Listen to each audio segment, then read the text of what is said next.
Hi guys, welcome back to my channel. If you're new, my name is Mabel.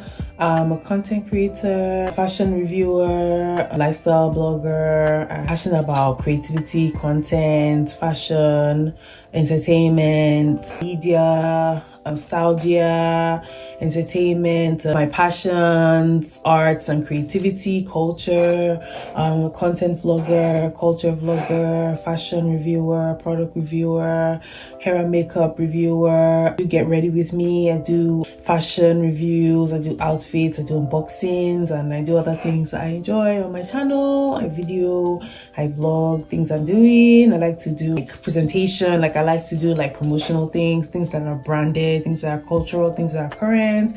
I like to review culture, I like to review arts and things like that, things I'm interested in. So if you're new, welcome to my channel. I hope you enjoy. You can follow the progress, and you can follow the trends, things I'm talking about, the discussion and everything I'm doing. You can follow all the videos, you can look up and see which one, look at anything that I've posted and look at my updates of posts, be inspired, look at what you like, follow, share, get interested, get interested in the channel, get involved, like, comment and subscribe, look at anything interesting, look at the trends, look at what I've done, and share your thoughts, give a comment, leave feedback, become a subscriber, become a family member, support and patronize the vision, grow the channel, grow the community. And I hope you enjoy, I hope you share, I hope you laugh, I hope you enjoy, I hope you find an interesting thing here, I hope you're entertained, I hope you continue to subscribe, continue to commit, and just continue to be consistent with my videos, consistent with my content, consistent with my updates and my content and uploads. And I hope you enjoy. I hope you can stay put, stay tuned. This is an entertainment channel. I live to entertain. I hope you enjoy it. I hope you're interested. I hope you're entertained. You leave reviews, you continue to support and show love and continue to follow,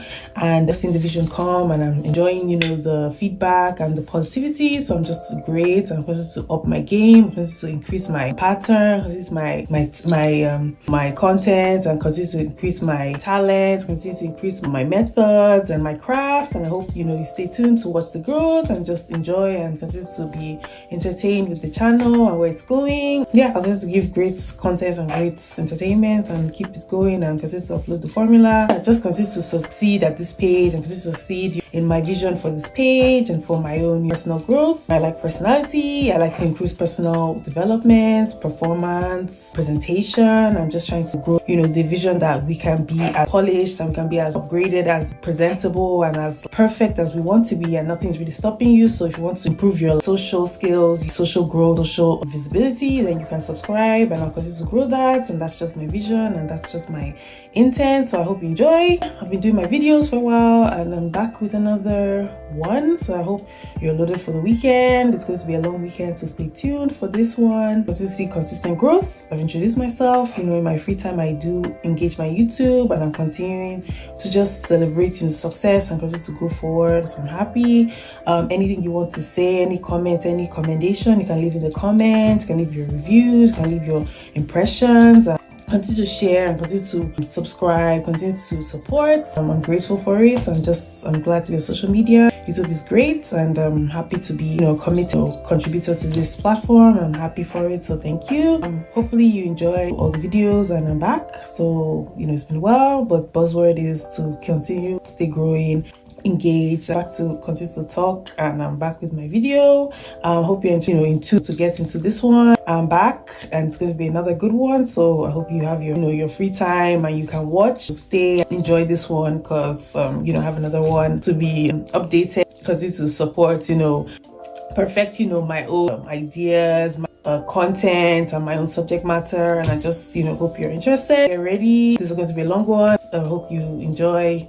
You use it to lighten up your weekend, use it to enjoy the weekend, use it to brighten your day. I hope it makes somebody smile. So I'm back, I'm better. I hope you're good. It's a new month, so I hope everybody's happy. It's going to be like a trend of me giving up consistent back-to-back videos and giving consistent content and consistent uploads, consistent reviews, consistent content, and be consistent with my own hobbies and my interests, and give consistent entertainment and consistent posts, and just keep it going. I'm happy, and just hopefully that this is going to be a continuous thing. So enjoy. Let's end the month well. Let's begin to grow, continue our dreams, support ourselves, believe in ourselves, and let's end the month, spring. Let's spring into our desires, let's spring into action. Let's go. So, I hope this is a good one for the end of the week. Enjoy the weekend. End the month, continue to bring forth the platform and everything. So I hope you're interested. I hope you stay entertained. Yeah, just a quick intro about myself. It's not been a long time. If you missed me, I'm back. We're just going to give another one. I hope you enjoy. Let's end the month right and let's begin again.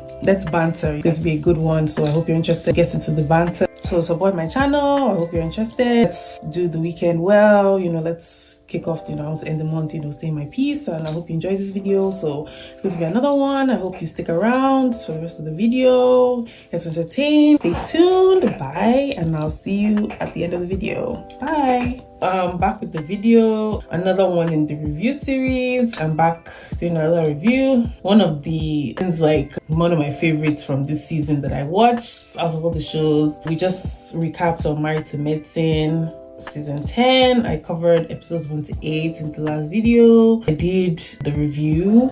I recap because obviously this is 10th anniversary. It's been a season of so many shows. Black entertainment is big. Black entertainment it's exciting again. It's watchable again. I still like watching it.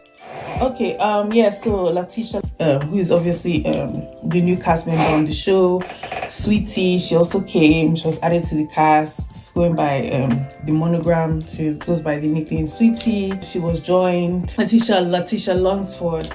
She was joined to the cast. She also came for the reunion. It was an additional appearance on the reunion. She was dressed up.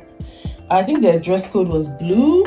On the reunion episode, the dress code was blue. They came for the reunion, all of them dressed like the same color. They had the same color theme for the reunion. They all wore blue. They all dressed in different blue outfits, blue gowns, blue couture gowns. They had different hairstyles. They all wore different styles of blue. Phaedra had blonde hair, as in she's usually on a colorful spree streak with her hair and her style. She wore it blue, flowing. It looks like peplum with the blonde hair, platinum blonde.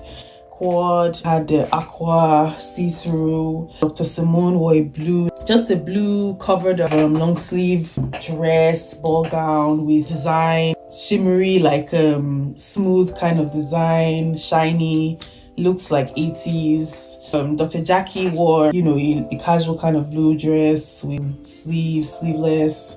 Letitia Lunsford looked really nice. She wore a blue and white dress with an open bust. She's tall. She had one of the more decorated pieces. It had a curvy look, for her full figure. She had curly hair. It looks kind of like a pageant kind of thing. Dr. Heavenly looks nice. I like hers the most. This is something I would probably wear. She wore blue kind of crossbody, open slits, sided satin dress with the slits. It looks urban. It looks like something from Topshop, like an old dress, but it has a long train. She had highlights. She had highlights, black ombre. Yeah, she had a blonde ombre hair, blonde ombre type of hair. Really nice, short ombre blonde, highlighted hair. I like her dress the most. She has really nice dress, very sexy dress. She looks good. I think she has lost weight. She looks really nice. Letitia looks nice. After her, Toya also has kind of the same dress as Heavenly. Also shimmery, open bust, also long sleeves, also short. Hers is short. Also open breasted, also cleavage showing. I think she has her black hair, stiletto. Okay, so they all wore blue. They look nice, long hair. So she has the shortest dress. So yeah, I like her second best. She and Heaven have the tie for the best dresses. They have the nicest outfits on the show. So that was just the reunion color scheme. They all wore blue for the 10th anniversary. They wore the blue. They all wore the same color theme. They wore blue and they all wore blue. Yeah, so they matched. That was the color scheme, and they all had the same dresses, so that's their color. Yeah, they all wore the same blue, and then that was the reunion theme, and they all killed it in different ways. They had different styles, so that was nice. The reunion started, I think it was for entertainment. All of them came, all of them appeared. Bravo, Andy was there for the questions, he hosted. They came together. Obviously, at the end of the season, they had the events, the fundraiser. Heavenly called out Toya for, they had, the issue at the reunion, at the fund gala, the fundraiser. Heavenly asked Toya about not providing money.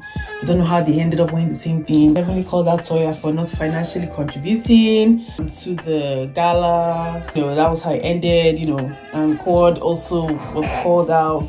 She came for the event after not being seen.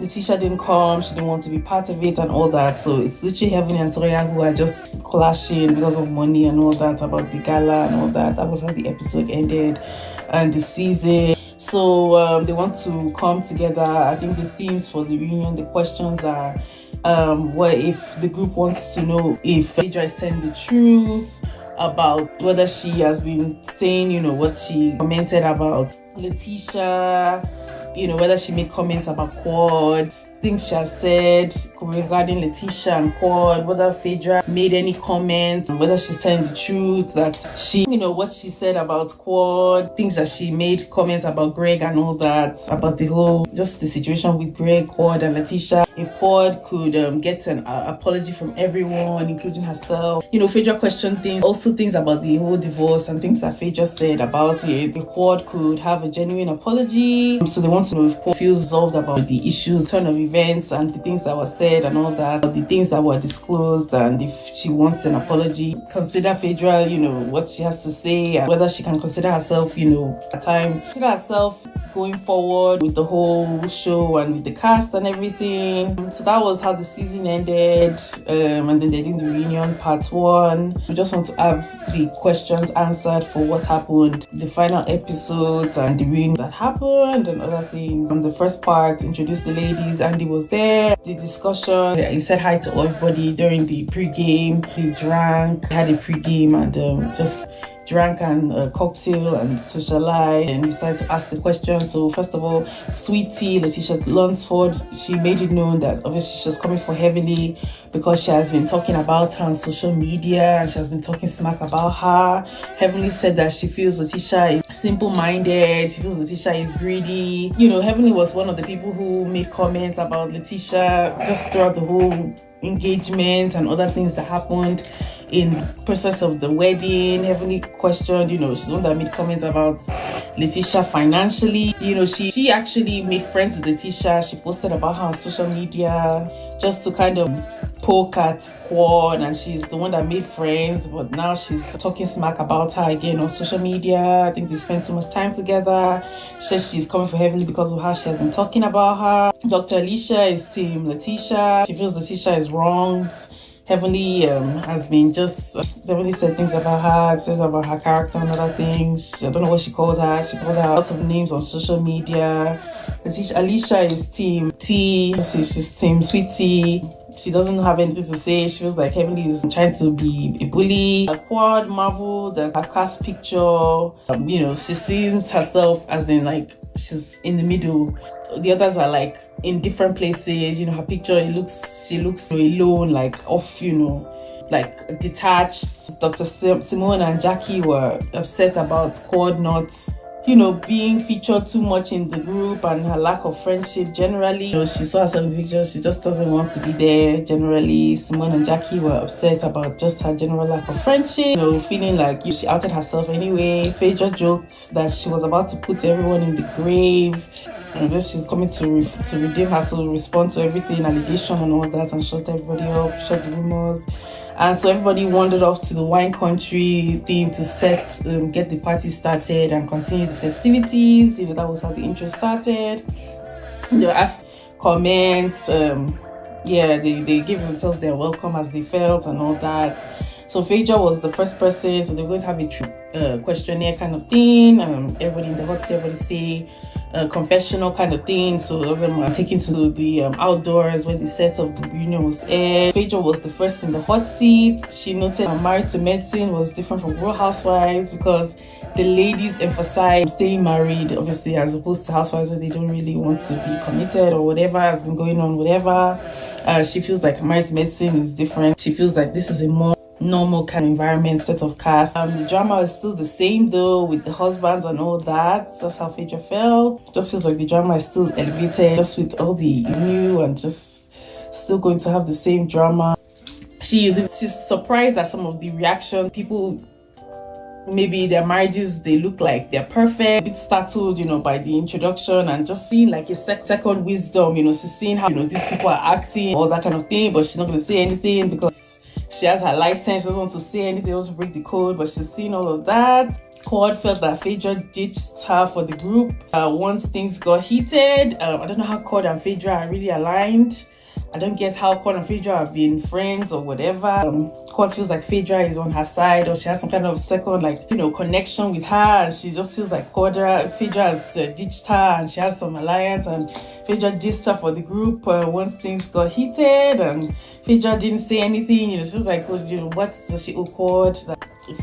Cord once people were, when was Phaedra on the cast? It was never on the cast. So what does Phaedra owe Cord to stand up for her and everything? She has nothing to do with the cast prior to season 10. So what connection does Phaedra have with Cord in the first place? And whatever Cord's position with the other cast members is, what can Phaedra really add or point out of, or like make a defense out of in the first place? She's just new. So what does she have to owe her? And anything that's said, whether it's true or not, how will Phaedra know? And all that. So it's very funny. So anyway, Cord felt like Phaedra ditched her in the vendor when things got heated. Phaedra doesn't really have anything to say about it. Cord has faced with the other group. Phaedra didn't really have anything to say, and I don't know how that came up. Phaedra denied it, and she said, why would I attach myself to the Titanic? Because she's new in the cast. I mean, what situation does Phaedra have to? Now Phaedra is like a spokesperson for everybody, and that's Phaedra denied her once things got heated. And so many efforts Phaedra has to do with the group and other things, and Cord has all that drama with the women. Phaedra is not even part of it and all that. That's how it became as if those type of things. So Phaedra doesn't really want to say anything, and the divorce thing is too much. She just feels like, why would I attach myself to the Titanic? And she kept herself silent, and she was paid and nothing else, and all of that. Next came a game of guilty or not guilty. Andy asked the group if they thought Phaedra was messy to bring Cord to the pamper party, knowing that Letitia, you know, was having the party. She and Greg have not seen each other, and Letitia was going to be aware. What does Phaedra have to do with it? Cord is knowing that, you know, she's new. She doesn't really have anything to say about it. Whether she's messy to invite Cord, who is not even socializing and all that, to the pamper party. Letitia didn't announce anything. You know, whether she was messy, she said she did feel messy about it. Maybe because Cord, you know, didn't really just this Cord is gonna have to face Letitia anyway, and if another person such as Heavenly did that, Cord would have beaten her up. So other than Phaedra, I don't really get what that means. Whether she was messy to bring Cord, as Letitia was already confirming the whole them being, you know, in different situations, and she said yes, she did. She felt guilty. Phaedra asked Dr. G for 4,000 a month. Yes, she did. About the whole divorce, just conversation between her and Dr. G at the time. She said she did. Did she purposely mistyle Heavenly at about the money and the Dr. G? I don't know how Phaedra was able to know about Dr. G and Cord's issues. Again, she didn't really say anything. She was accused that she has been asking Dr. G for money behind the scenes. I don't know anything about it. Said she did ask for money about support. You know, I don't know what Dr. G has to know about these women, what his situation is and all that. Deja never dated Dr. G, so I don't know how the 4,000 came up. It was telling me she could have had any other reason to ask. She said she did. But Phaedra has already been dating other people, so I don't know anything. She did. Did she purposely dismissal Heavenly at Dr. Damon's mixer event? She said she did that. Just made a suggestion. I don't know how Heavenly and Damon. Whether she purposely misstyled Heavenly at Dr. Damon's mixer event. She said she did. She just suggested what she should wear. Whether she feels Heavenly felt shady about trying to set up with the man and all that. She said she did.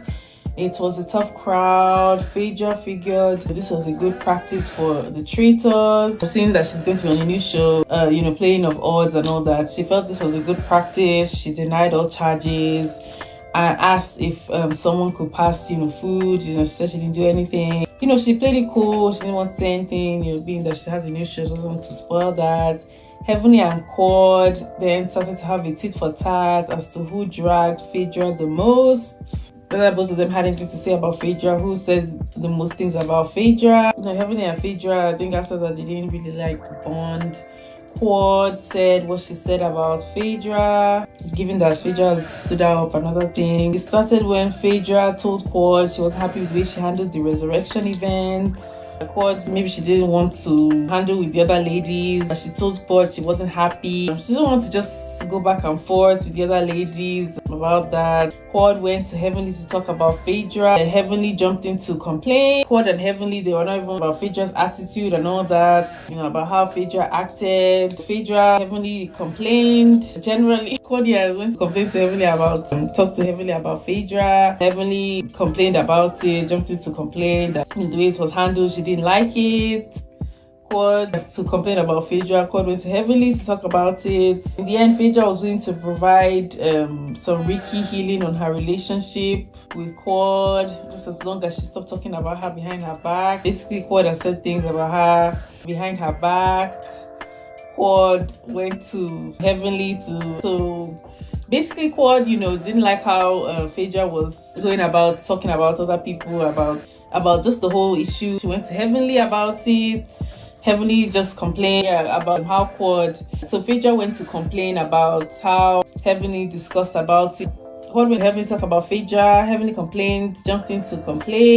Heavenly went to talk about, Quad went to Heavenly to talk about Phaedra, and Heavenly jumped in to complain. Phaedra didn't like how she was treated. Quad and Heavenly, they felt like Phaedra was being difficult. Quad, I guess she had made up with Heavenly, complained. In the end, Phaedra said she didn't want Quad to keep talking about her behind her back. That's just to Heavenly. Another thing, she provided healing as long as she stopped talking about her behind her back. Another thing that was brought up in the union at the end of the season, things didn't end well with Toya. Andy noted that this year she was able to turn sour grapes into wine. She has her wine business. Things were finally on the up and up for her and Dr. Eugene. She started her new business, Toya's Wine Club. Simone felt that Toya was wearing rosé colored wine glasses and there was still work to do with Eugene. Maybe she feels goals about her business, money and all that. Simone said that about Toya and Eugene. I don't know why. She felt Toya had a lack of appreciation for Eugene. She advised to lay off the criticism because Toya doesn't want to play about marriage. Toya responded that he knew what he signed up for. It's another business. Hopefully the business is successful. She feels, it's something she wants to do, and she doesn't want any comments about, what Eugene will say and who's paying and all that. There was controversy with Toya's wine donation at the Met Gala. At the end of the season, they complained about how Toya and didn't contribute financially to the gala. Her donation was not good enough. As said, she's doing wine, and she made that donation about it. The group was asked to financially contribute. Toya decided to procure wine from KJ instead. She doesn't just wants to feel any financial pressure and all that. She already has her own business. She doesn't want to do anything, as in to do another, maybe she doesn't want to put her hand on another money and all that. Heavenly was set off. Called out everyone in front of everyone at the party. Started to call out Toya. Heavenly admitted it wasn't a great move on her part, but she stood by it. Toya is not feeling financially guilty, liable to contribute to another wine and do another thing. She doesn't need to do anything, and Toya stood by it. She said the wine was free and she was only allowed to so much a year. She's already doing wine business. She doesn't want to say, why she needs to put money into another wine, and maybe she doesn't want to do that. She just had her own free, and she's making, the wine thing, I think it was just a shady, why, I don't know why she needed to send any money or anything. She's doing her own personal business. She doesn't need to say anything, do anything, or gesture or anything like that. Heavenly, she obviously she did that as also a rash decision, but she felt that that's what she did, and whatever. So I doesn't want to play any game and all that. I didn't want to sow any seed, and she didn't want to, so that's all. The group wasn't buying it. Toya doesn't care. She has her business, doesn't care. Toya had her renaissance and was in a loving life. Another thing that was brought up in part 1, Jackie avoided cancellation. Jackie had a busy work life this season. She cared for the brat who was pregnant and expecting with her partner, the real baby Judy. They had awkward conversations about the patients when she was diagnosed, just talking about how, her prior sexual history, about the brats having scares with STDs and other things that jeopardize, just giving her health warnings. Jackie joked it was like being on Jerry Springer with other patients and all that. She had controversial patients and other things that patients and other situations in her practice. She also did work with Vice President Kamala Harris to bring awareness to maternity and mortality. So she did that session with Kamala Harris to bring awareness to maternity and mortality. The good news was that was almost washed away when an old YouTube clip, so she was having a high, she was feeling good, promotion, she was feeling prosperous, and then all that good news started to wash away when an old YouTube clip surfaced in 2020. Jackie was on Heavenly's YouTube channel, and she said African American women weren't taken seriously at the doctor's office because they cry wolf, and so that's what she said. I don't know what her expression about it. She did not set well with her. Jackie has previously advised people such as Tawanda Braxton and other people, giving them maternity advice. She's been practicing for years. People like Tawanda Braxton have been her patients. She's giving them medical advice. Other such celebrities have had that relationship with her, so for her to say something like that on the show, it wasn't taken seriously, because she said that about African American women. People started to cry, what are you talking about? I don't know what her relationship after those experiences have been. She has advised a lot of celebrities on the show also that about their maternal, giving them maternity and fertility advice and such things like that. So she's she made that comment on Heavenly's YouTube channel, and did not sit well with her, with fans. People said things about it. Jackie was remorseful for her words, thankful for the support she received from the group. Everybody has said, oh no, you didn't mean that, you don't have anything negative to say. She usually advises mostly African American women.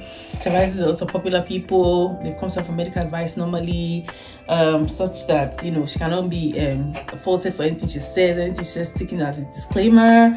People gave her support. Everybody has said she didn't mean anything about it. Everyone has said so, but Quad, who obviously notoriously was trying to have a child and other such things, so I don't know what she felt about it. She didn't want to say anything about it, because Jackie has not promoted anything about her having a child and trying to get pregnant, so she doesn't want to have anything to say to help her or to assist her or to support her about that. So God didn't give any support, given that Jackie has not said anything about her fertility, and Jackie is not a god, so God didn't say anything about it. She didn't give any support at all, but others did. God admitted she did support Jackie because she knew it was what it was like to have a group of people against you. She said so. She just knows that in the group people have been against Jackie, and she knows what it's like to have a group of people against you and all that. She just feels like she did support Jackie anyway. Andy caught the hints. He told Quad the group didn't feel she had showed up for them as a friend, but that was to be discussed later. Jackie ended her segment. That Quad has been absent as a friend. Jackie emphasized her segment, emphasizes that she cared for all her patients. Hopefully Jackie can take a page out of Toya's book and turn sour grapes into fine wine too, which she's already doing with many maternity awareness and all that. She just knows what it's like. She feels like Jackie, she respects her anyway. Jackie can take a book page and turn sour grapes into fine wine and all that. And she cares for all her patients and those that welcome her as a practitioner. She cares, and Jackie can continue to move forward from that. The comments were made on Heavenly's channel and other things such as that. Quad apologized without popping out of a casket. Unfortunately for Quad, her numerous apologies weren't accepted by the group, mainly because they included theatrics such as popping out of a casket at the resurrection events. She was very theatrical. It was a must-see TV, but didn't ring true. This led them to make the Mean Girls decision to send Quad back home from the Napa trip, because she displayed that kind of theatrical, that kind of outburst and all that. So they included, they didn't like her actions at the resurrection events, and Quad we were sent back home from the Napa trip. As Quad said, so quick do we flip and other things. People feel she's outbursting and all that. you know, I don't know what the issues is with her. This said Court finally gave a genuine apology to Toya. Toya, you know, and Court have not spoken for a long time. They've always been against each other. Toya felt it was convenient timing, but accepted it. You know, she doesn't want to have anything to say. There's hope for them to continue to grow as friends. Toya was hurt that Court said she was there to support her on the Napa trip, but then admitted she was only there for a check. You know, Court doesn't really want to be there, and out of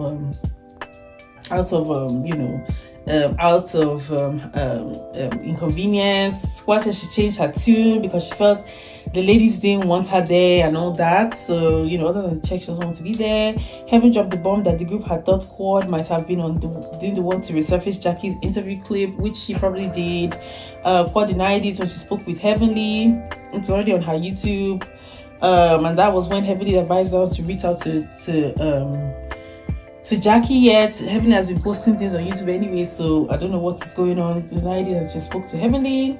Heavenly advised her not to reach out to Jackie. It wasn't good enough for Simone. She got really heated that she had reached out. You know, Dr. Simone didn't like that.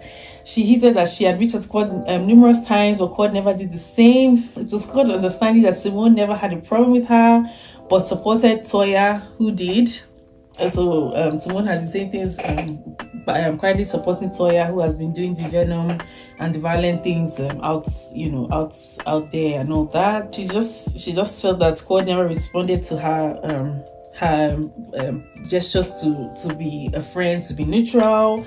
You know, she feels also Simone never had problems with her, but supported Toya also.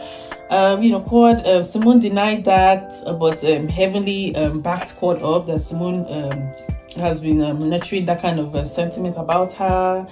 Yeah, she just doesn't want to, you know, just Quad is just feeling in the mix, and she just she has finally put it aside with Toya anyway.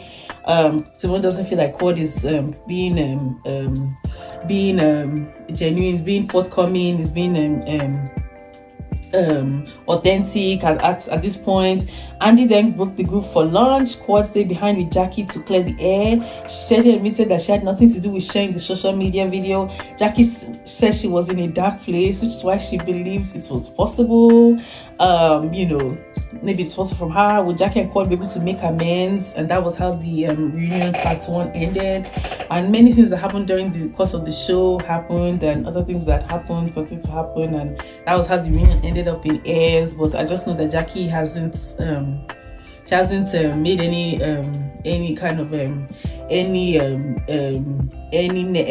controversial thing regarding you know, her own medical advice and other things she's doing. So that's all.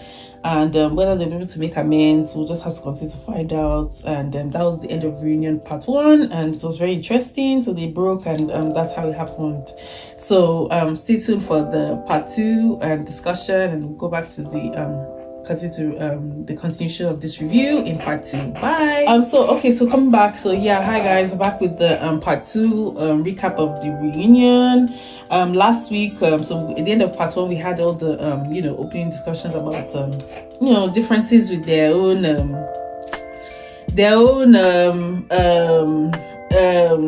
storylines and other things like that. So that was the end of Part 1. In Part 2, we'll now start to do the recap of events that happened in Part 2. So last week, prior to the airing of the Reunion Part 2 special of the filming, prior to that, Phaedra announced that she was faithful to the group and denied asking Dr. G for any cash. So she said that she never did that, even despite the fact that Court said that she went and did ask the man for money. She said she never did any of that. She announced that she was faithful. That was what we recapped in the previous review, and that she denied asking Dr. G for cash at all. So that's what she said. She said she didn't. Quad also gave genuine apologies to Toya and Dr. Jackie, you know, for different things that had happened, being that Toya and her have been you know, having differences and all that. and Dr. Jackie, and the YouTube video and other things that she was questioned about, whether she did anything or say anything about it. She said that she's sorry. Whether or not they have accepted them is the question. Whether they've accepted her apologies. This week, Sweetie and Dr. Heavenly came to blows. In the reunion recap of season 2, Sweetie is sitting down to answer and finally discuss how she was treated and her own reviews about the ladies and her treatment about them, and they came to blows. In the real highlight of the episode, Dr. Kimo had explained to Do also about her discussions about her own involvement in some of the altercations and things like that. I think she said, and just her own involvement and other things like that, to explain what she felt about just showing her marriage and just the opinions and feedback about that. So these are the things that happened in episodes part 2 recap. Sweetie brewed a strong debut, so Andy started to begin to grab the cues and to speak to the ladies on the questions on the seats and all that, on the hot seat on the stage. Andy was happy to report that Quad's apology tour with Toya, Jackie, and Dr. Simone left her in good standing with the OGs of the show. Being back in friendship with Toya and Jackie and Dr. Simone had left her in good standing again. Back to a better friendship with the three of them, which they've been on the show from season 1 up to this point. So I just felt that being back in line with them, and all of them has Heaven had seen her, sent many messages about the group regarding her, with Heavenly, with Jackie. She has gone to with Heavenly with Jackie herself, who have questioned her purposes and her intentions to marry Greg, and being the age difference and all that, and also her infertility issues, how she's feeling about having infertility issues in the middle of the reunion, at the end of the season, with her having an infertility issue and things like that. And they've gone to with Heavenly and Jackie, and just about her infertility issues and such as that. Sweetie shared that she did have surgery and was doing well. There was no baby on the horizon yet, but they were still trying. She also denied accusations from Heavenly and Quad that she wore fake designer clothing. She was asked to to speak about her point of view, her defense about whether she had been wearing fake designer clothing, accusations from Quad and Heavenly about how she wore fake designer clothing. She said she never did, about her her source of income and things like that. Either way, Sweetie's style wasn't up to par, in Quad's eyes. Quad said that Sweetie's styling is not as good, that she wore fake designers, she doesn't, her lifestyle and all that. Prior to that, it wasn't up to par in Quad's eyes. She denied that she ever wore fake and all that. Nothing to say about it. She made many attempts to show the ladies who she is. She showed herself and she spoke to them. She did show the ladies herself, to see herself personally, and she did, and that's what they, to give them, give her, herself, to present herself at many occasions, and she did show the ladies, so nothing was noted. She to prove what she was doing authentically. In an hilarious moment, Andy grabbed himself a brownie from the table and settled into what Sweetie and Quad battled it out. Quad had posted that Sweetie did not fit in the group. Heavenly said they all agreed that, but Toya didn't think that it was it was fair. She and Sweetie are bonded, they are posted and all that, going through how they've made discussions, they've gotten closer, they battled it out. God has felt that Sweetie didn't need to be there. Andy started Toya wouldn't like it if Dr. Eugene brought his new wife on the show. Andy saying that Toya wouldn't if Dr. Eugene had brought his new wife, that if Toya didn't like Toya wouldn't like her at all, you know, feeling that it was Quad's medicine that was her just deserved. She didn't like, she wouldn't like if Dr. Jean brought his new wife, which Toya said she was unbothered. She would welcome drama and would have a hot man right next to her too. Meanwhile, Toya doesn't really have a problem with Dr. Eugene. You know, Toya didn't have anything to say about it. You know, Dr. Eugene hasn't said, you know, hasn't shown any signs of infidelity, so Toya didn't really care about the shade and all that. Toya was unbothered. You know, she said that it wouldn't like it. Also, you know, given that she didn't feel like it was fair. Toya doesn't have any question about it. She doesn't care. You know, why talk to Toya? Toya has not really made any confusion or any controversy in the group, so that was not really nice for Toya to have to concern herself with Dr. Eugene again. We don't know. The issues between Sweetie and Heavenly weren't going to wrap up anytime soon. Heavenly had come for a relationship with Dr. G, which led to Sweetie accusing Dr. Damon of cheating. How, we don't know. Dr. Damon has been accused of cheating prior to before. I think with Heavenly has said she and her husband have never had a problem. They are the most settled in the marriage. Sweetie has accused Dr. Damon of cheating. Why Heavenly said Dr. G is trying to trick Sweetie and all that, we don't know. Dr. Heavenly said Dr. Damon is cheating, which is not unusual. Damon was adamant that he was innocent. Well, Dr. G seemed to have doubts about Dr. Damon cheating.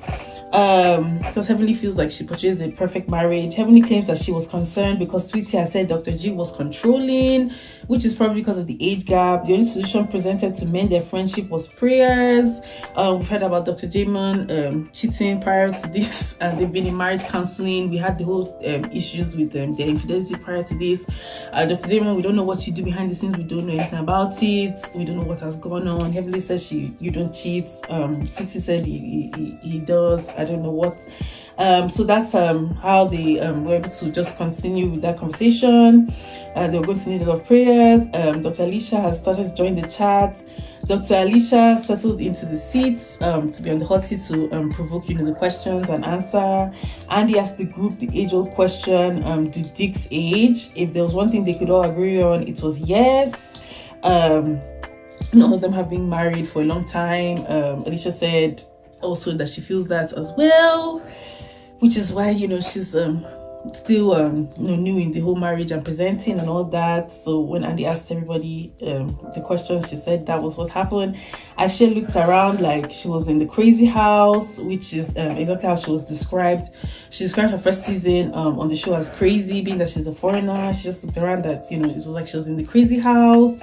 You know, she felt, you know, she's in a marriage and all that. You know, she looked at the responses and she just, you know, didn't want to say, you know, given that she's presenting her marriage and there were comments about it. So that's what they agreed on. The Kwema question rolled in and Alicia had to defend her husband's point of view and her choices, his choices of words and his things that he has said. Alicia has defended, you know, her husband's points of views and his choice of words, his viewpoints about his home being a traditional style of marriage and things like that. She being that she's covered, you know, she's what's it called? She's comfortable, you know, in the lifestyle she has and all that. She wants to know why her husband's choice of words she has to defend, you know, what they're trying to portray. You know, as that. One viewer noted that Alicia worked, took care of the kids, cooked and cleaned, and what did Kema do? Kema being that is also a provider, is a doctor as well.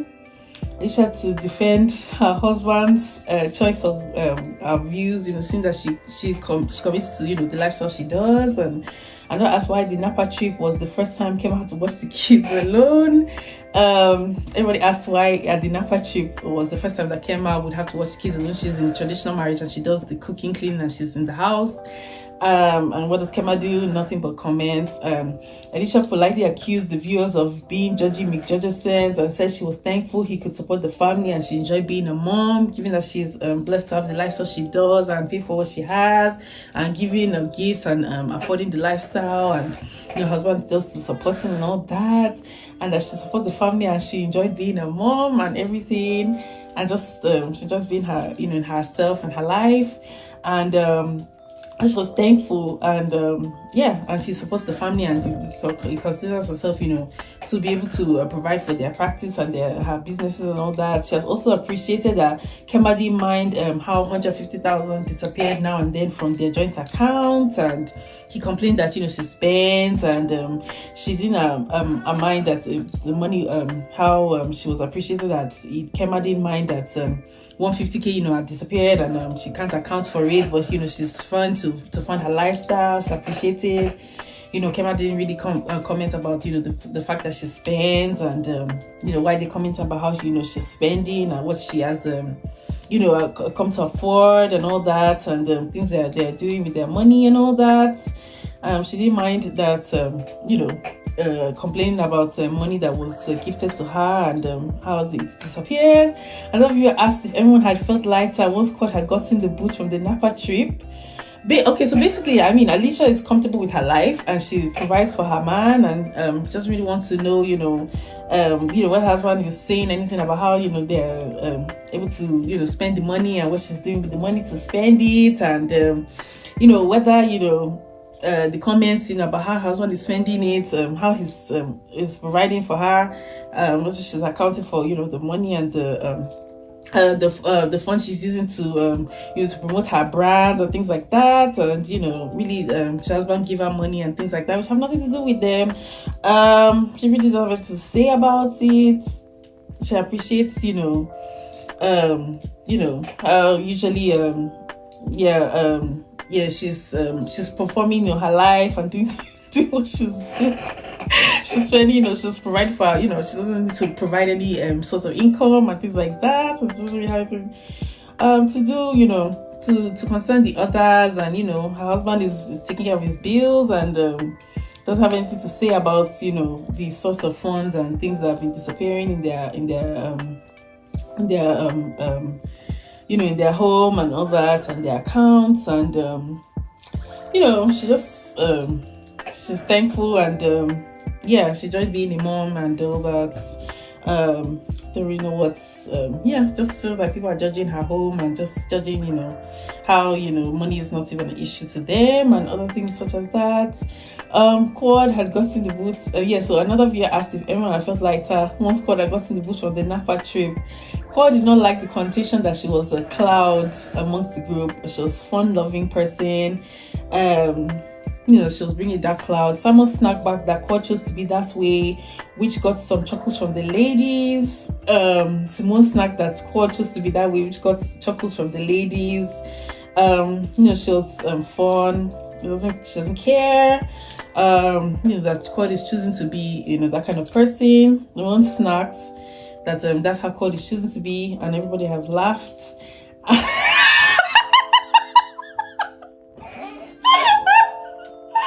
And did not like the notation that she was a cloud amongst the group. She was fun loving, so snack that Quad chose to be that way, which got chuckles from the ladies. The ladies laughed about it. That Quad just chose to perform that she's fun loving. They've taken her to that place, and the memories still don't have anything to do with her. The ladies have laughed. Simone have backdated back to the way that Quad and just her efforts and just things like that, and everybody have laughed about it. Andy wondered if Toya worried if no one was going to support her wine. Andy questioned if Toya worried if no one was going to support her wine club. There was no doubt in Toya's mind that they would support her. People would give her promotions. Andy gave her a look like, oh really, and whipped out a card to read Heavenly's thoughts on Toya's work ethic. And Heavenly has commented, never worked a day in her life, bitch was lazy, $350 is a lot of money. Toya feels like her wine club is going to be successful with the other ladies. Feels like she would have the means to do that. Andy looked at Toya and asked why she was not committed to make donations, and Heavenly has said that Toya challenged that at the Met Gala, where she refused to fund contribution for wine and things like that, and she just felt like Toya is now starting to try to make money and do things by herself all of a sudden, and she feels like the $350 is a lot of money for her. What is there for her to donate in $350? And we looked at her like, what is her support, her supposed idea to be able to bring funds into her business when she will not fund other things. That's what Heavenly had said. Heavenly changed her mind and said Toya did work, but that she was still lazy. Toya shrugged her shoulders and said she was able to get the job done while making it look effortless. Basically, she just feels like she has done many things not to concern herself with the nature of business and funding things that don't need to be funded, and that now she wants to do that, she's going to do it with her head and her heart clean. She's not going to pay for anything that she doesn't want to pay for. Heavenly has changed her mind, and she feels like Toya actually does work. Maybe she's made for this thing, but she's lazy. Toya, that Toya's work ethic, he needs some suggestion. Heavenly, she feels like Toya has worked, and she's still lazy to do what she needs to do about her business. And she was able to get the job done, and she just feels like she's just starting to do wine business. And why should she do wine business? Just now she's starting to do an effort, and she's not going to do more than she's going to do at this time. She's going to make it as genuine as she wants. She's going to do what she wants to do, given that she doesn't really have any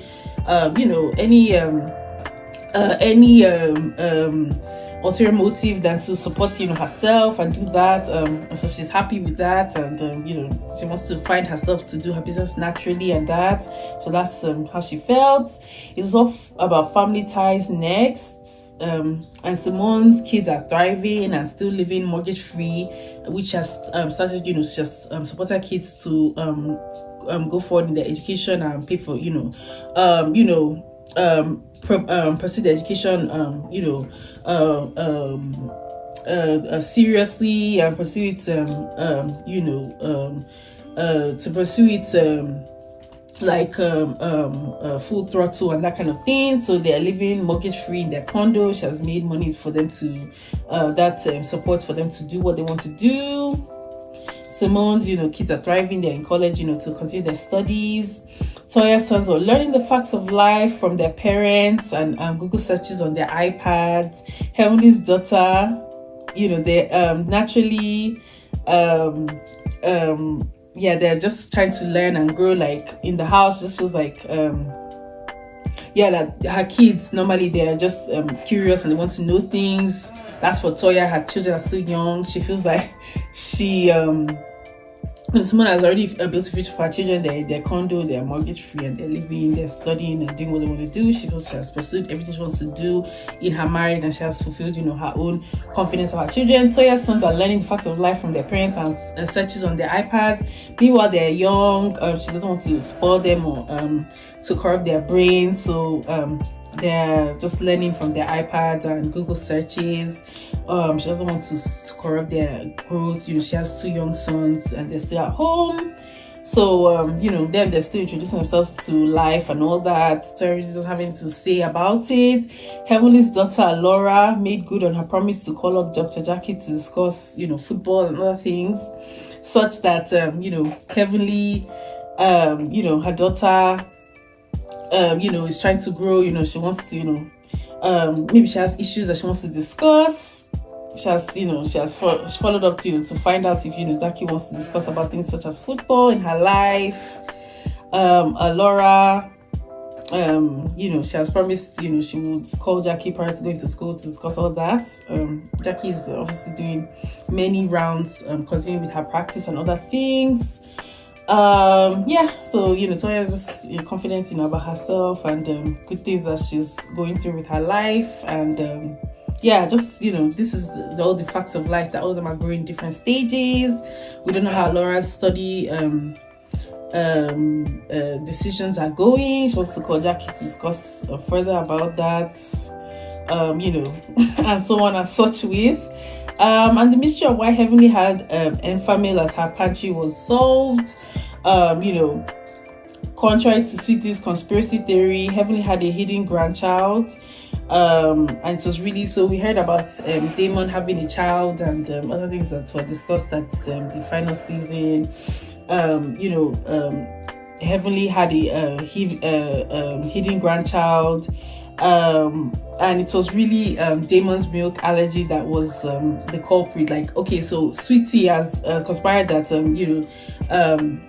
she disclosed that the mystery of why Heavenly had Enfamil in her pantry was solved.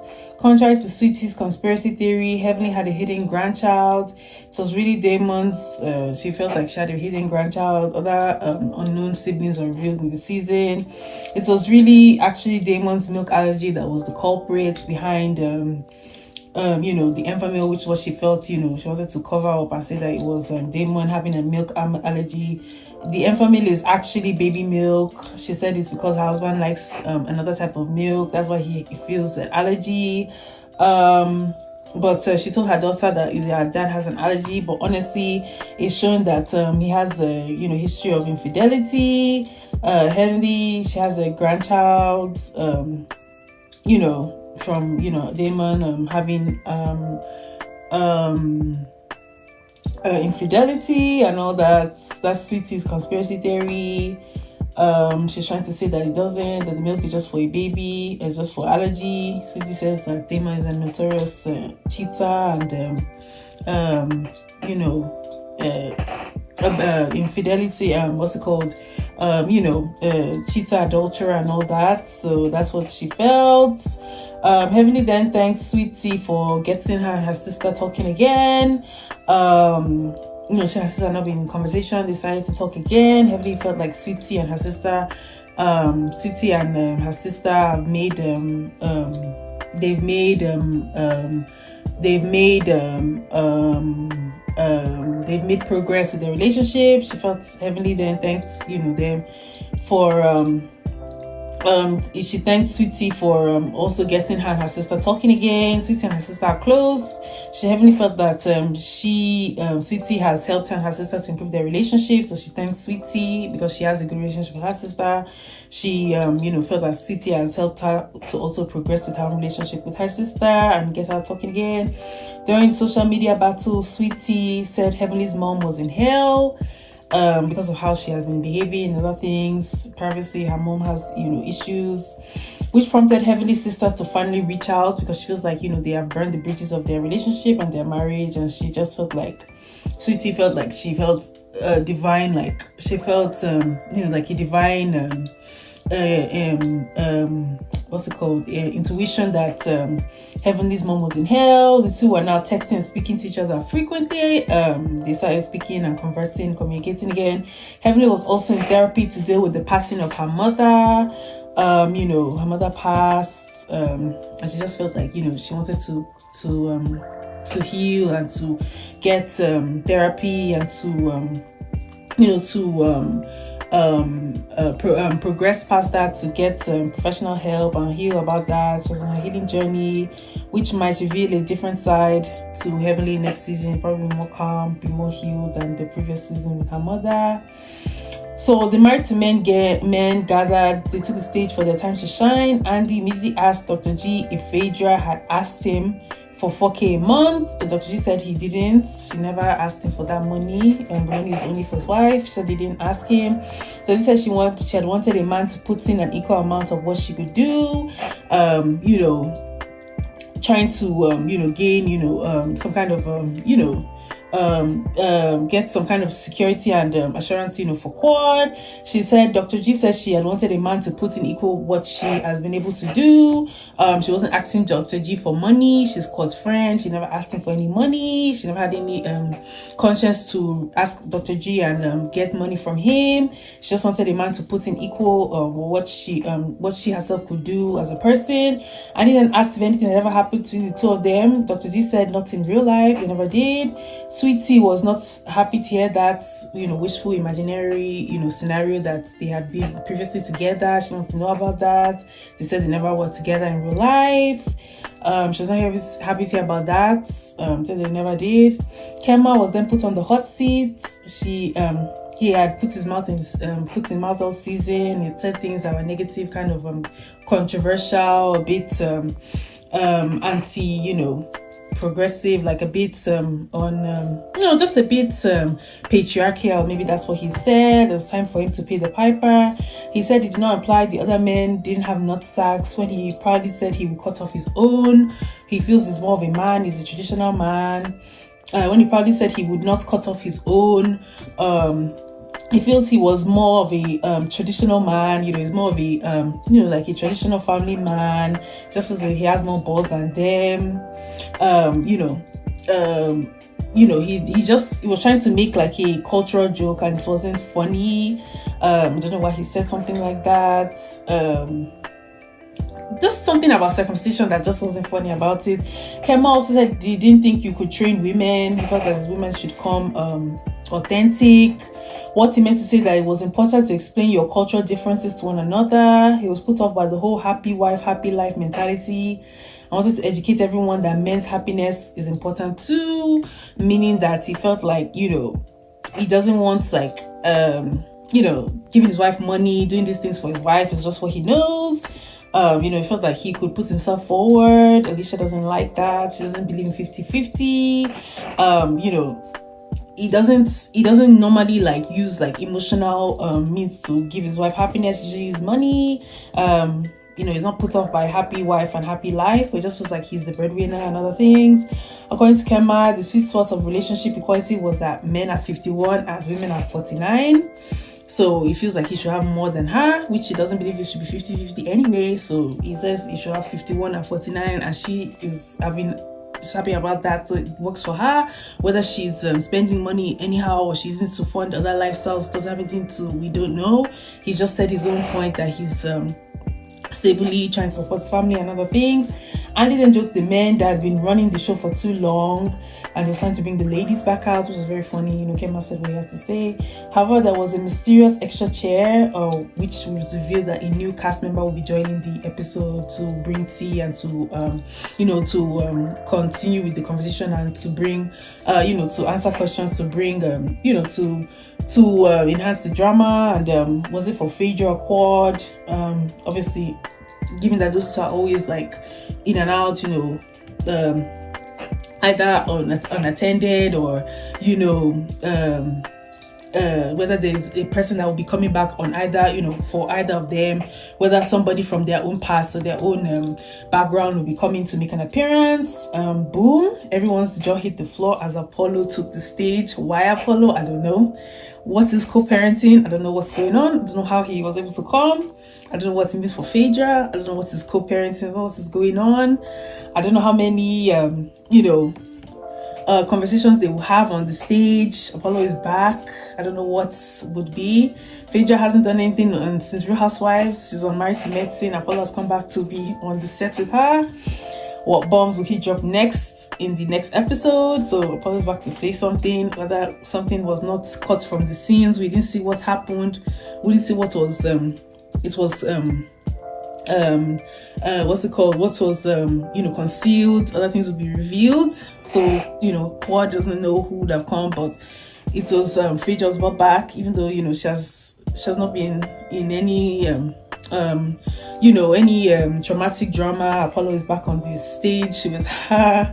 Everybody saw him back. We don't know what he's going to say, what has been cut out, and other such things. So we don't know what bombs will drop, and we'll see. Stay tuned for part 3 review, and we'll see what's going to happen at the finale of the reunion, and stay tuned for episode 3 recap. Bye.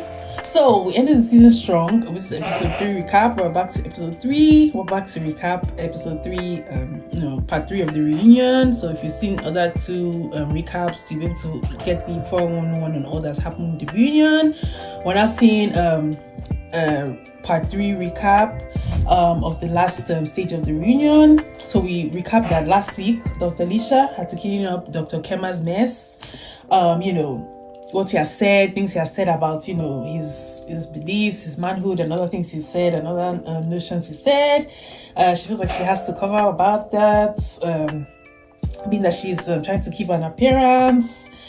She had to clean up Dr. Kema's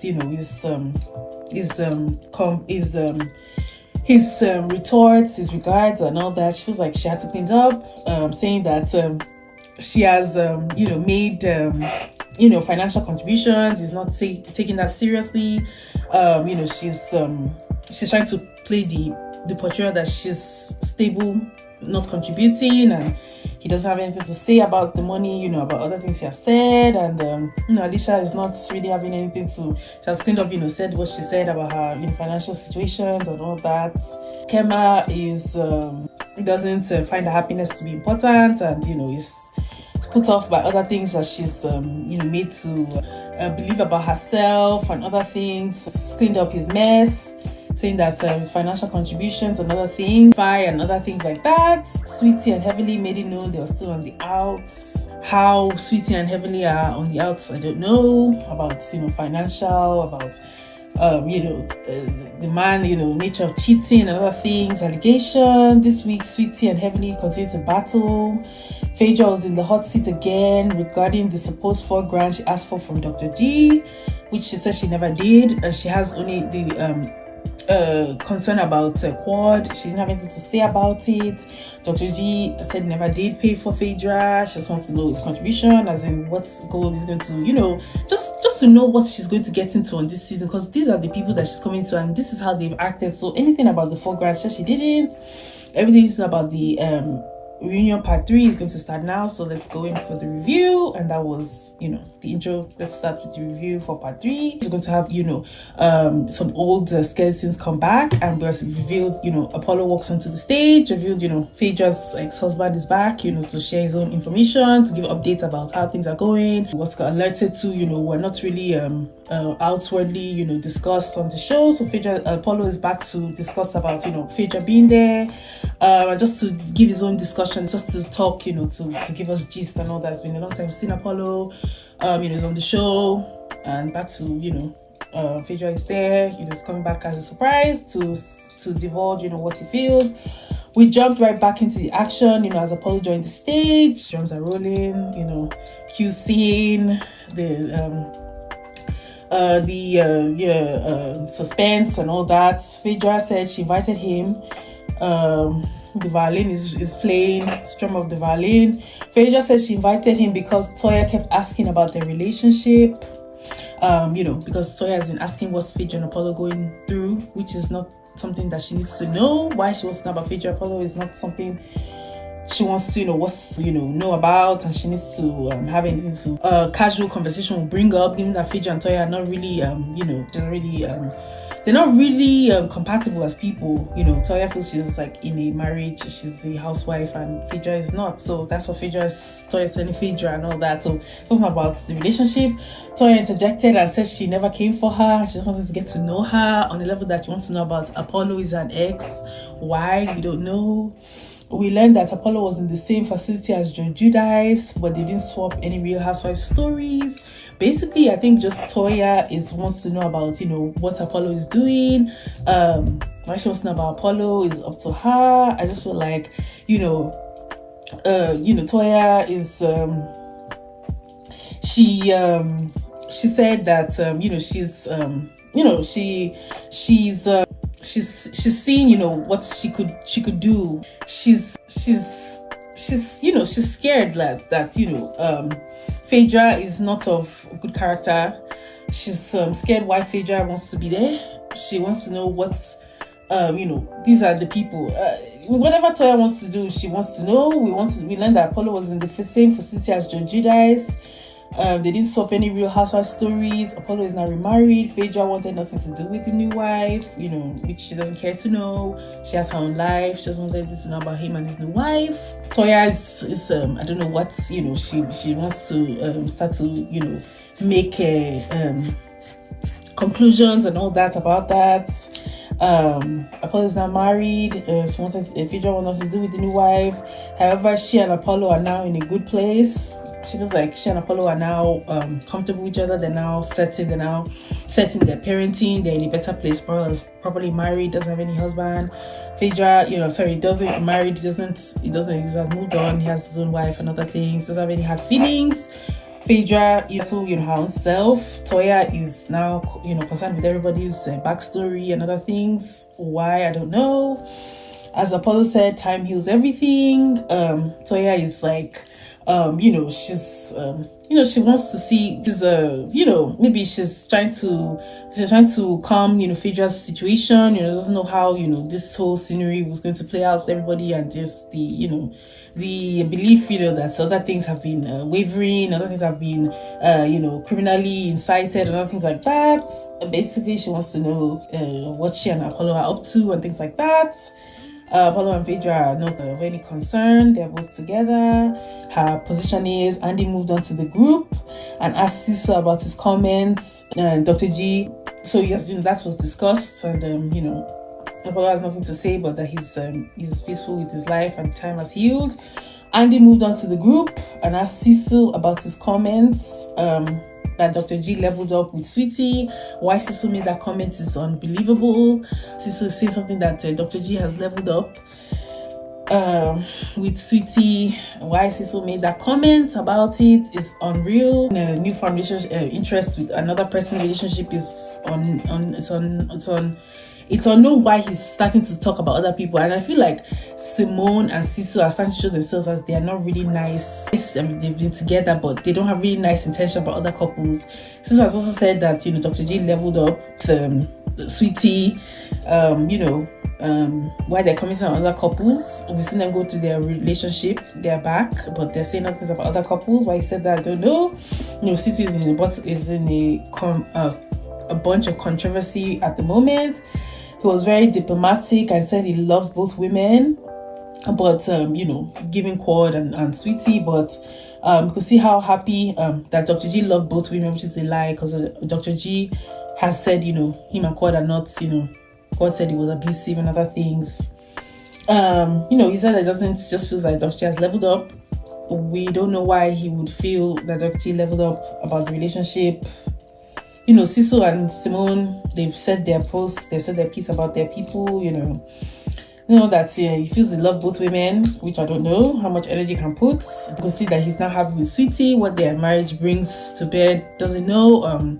We're seeing a new progress, seeing new positivity, so what their marriage brings is probably going to be positive. From Cecil, Simone, him saying that he feels Dr. G has leveled up as in going forward with Sweetie. That's what they said.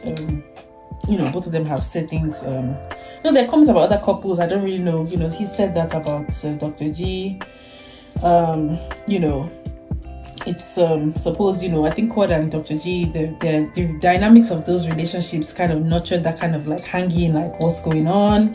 Quad admitted they were a good fit, but stood by her comments, that Sweetie was easily influenced by him. Quad feels like that she and Eugene, they were fine. She was never treated as such by Eugene. She just wants to own up about the whole relationship with the two of them. She's like Sweetie was easily influenced by him, that Sweetie is too in over her head with everything. She's easily influenced by Dr. G and his treatment. She also seen another side. Another man, I feel like Dr. G has tried Quad, feel like they look good, but she feels like Sweetie is not really, beneficial, as in just as a wife, the entrances that Sweetie has, with him spoiling and everything. To which Sweetie gave Quad the stink eye, Quad saying that Sweetie is now materially being, she feels like Sweetie is being materially financed by this and all that, and she's in the life she wants, and Quad does not want that life. Another, comments about other men and other things that she doesn't want, she's out of it and she doesn't want that, so that's fine. Sweetie gave Quad the stink eye, what's she talking about? Sweetie's happy to be with her, herself, her sheep, and that's her sheep. She likes it, she's in her life. She wants it, and that's what she wants. It's a level up as far as Cecil and Simone. The $4,000 Phaedra supposedly asked Dr. G for came back up again. So this issue of the $4,000, the $4,000, the money that Phaedra asked Dr. G for has come up again and again and again. Again, Phaedra says she didn't ask him for money. She has only asked for concrete, proof. What account, like what conversation. Quad has given her the impression that it's something that he believes it's like, okay, she just wants to know, like, if she asked or she didn't ask, we don't know. But what actually like his tone is, like what the nature of his even is, like Quad has said, things about financial nature and limitations. She just wants to know, like, just as a confirmation about what Quad is saying about him. It's a conversation with the two of them would be the financial. What is Quad complaining about that made her to feel like requests were not, his treatment and requests about the money and everything that she's requested, like his manner of funding her and all that. What is the frustration, just to know that frustration for herself. She didn't ask him to support her or anything, but Quad, it's strange, the lifestyle that is being known, things that, the lifestyle that she feels like, she missed out on, like what benefits, what makes it difficult for Dr. G to be there, reward, recompensation, like what is the issue, so she, Dr. G, repayment, that kind of thing would be, she just wants to know, she just social withdrawal from Quad, how Dr. G didn't respond, refrained from responding, so he wants to know why Quad has said things about money and other things. So she said she never did anything in the nature of collecting funds, given that Dr. G just reconfirm her own belief about him and his behavior and his side of the story and all that. So that's what the foreground, she says she did. It has come up. She didn't receive any money from him. He didn't trick her or anything like that. On behalf of Quad, she was just trying to nurture that kind of friendship, that kind of comfort, between them. She told Phaedra she had brought up to him that he was trying to shoot his shot. That Phaedra, she told Phaedra she had brought up that he was trying to shoot his shots. They've never been romantic. She brought up that he was made some comments, he had never shot a shot at her, he never did try to flirt with her, she's not known to be on the show before. He joked he should have said he had the money because then they could have been together now. He had joked, when she asked him for money, she didn't ask him for money. He said he could have been together. She joked that the two of them could have been together. They weren't. She just discussed about, it's not about her, it's about Quad. They never did. That's what the money was for. It's not for her, it's for Quad. That they would have been together, they're not together, they never flirted, Phaedra, we never flirted, Phaedra didn't shoot it. Sweetie's still looking at Phaedra like, what is she flirting, what's all this that she's doing? The money is not for her, I don't know what, Phaedra is not involved in Dr. G and Sweetie, she didn't have anything to do with it. They just, they never nurtured any relationship, just for receipts and all that. They never did. They did agree that they were not romantic, but if anything was happening in the future, her amount owed from each month would surely be higher due to inflation. They were never together. Two of them were never, didn't have anything to say about it. Sweetie is not reminded about anything that was owed or due. Should anything, they're just keeping it friendly. They don't have anything to do. They're just playing, they're just chatting, they're just catching fun, they're just catching a joke about whether in future the rent will be higher than what Quad insinuated, and other things that she feels were recovered from her in the course of the relationship. And they were never romantic, they were never together, but in future the money should be it should be higher due to every month that was not beneficial for her to know him and other things like that. In future, it's just nothing to do with it. She has nothing to say about it. She never did have anything to say. Back to Dr. G not knowing Phaedra, trauma and other things that happened behind her and other things like that. So we know Dr. G is not known to reply, read and respond. So that's how it went. Sweetie can be clean, no more text, no more nothing. All rents have been paid, all rents have been due. Sweetie is starting to be in the cast, and all material things that happened, they've been due to each other, and other they've been past due, and Cord she didn't Veja didn't joke, or she didn't flirt, or she didn't make anything. So that's how, it doesn't need to be reminded. And other than that, she's brought as a witness, has been witness, and that's how it has been happening. Other beneficial monies and other things were not coming from her. Benefits from all those funds or anything that was text and all that, just wants to deny and clear and go. So that's all we have to say about it. Other than mixology, it has nothing to do with all that. All practices have been closed, all bills and all crimes have been committed and gone, and as for her, it's that in a mix, in a healing mix, a business, and so nothing to do with that anymore. So Quad's apology tour has continued. So the next conversation on the reunion, Toya and Eugene's relationship were on the table when Andy brought up the scene of them discussing they would have dated in high school. Toya and Eugene have been together all this time, but as they dated in high school, it's known that Toya was a video vixen, and Toya is from entertainment past, and that's how she met Eugene. She's not a medical practitioner. She's just beautiful, and that's how they met. There's just they've discussed whether they did date, whether they didn't date. Relationship is on the table. Whether they met in high school. Toya is known to have dated other people. She's seen Eugene. They've not been together all their lives. Toya is notoriously from entertainment. Eugene came to be a winner in all things, so it was obvious that the answer was yes. That they would have dated, but they didn't. Toya has a background. Tisha and Mariah were also notorious. They were also notoriously, from they've been from backgrounds not as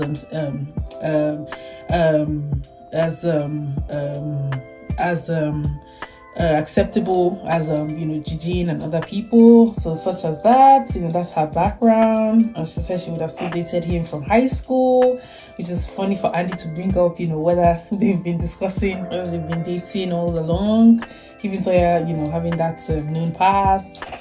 Eugene claims to be a winner in all things. So obviously has won. The answer says yes. Cord joked that Toya wasn't interested when she thought he was a nurse. Once the word uttered doctor was uttered, she was all in. Toya, we don't know how. It's now that things are now becoming to know that Toya wants to be in business. Toya wants to be in the streets. Toya wants to be in alcoholic business. She wants to be in worldly businesses and other things. Also be in worldly businesses and other things, as opposed to stay in the house, of morals and all that. She didn't want to be with, Cord said that Toya didn't want to be with Eugene when he was a nurse. She thought he was a nurse, but now that the word is uttered that he's a doctor, she's all in and all sorts of things. Toya is now with, business of alcohol and beverage and all that, so she doesn't want to nurture any other frustration about the path she wants to take, such as known for being beautiful, known for beauty and other than that. She's just interested. God is saying that about her. It's so funny.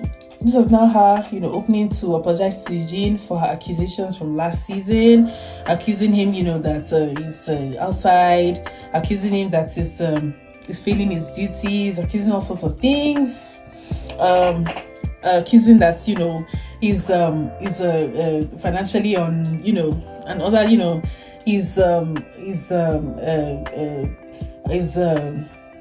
what's it called, is financially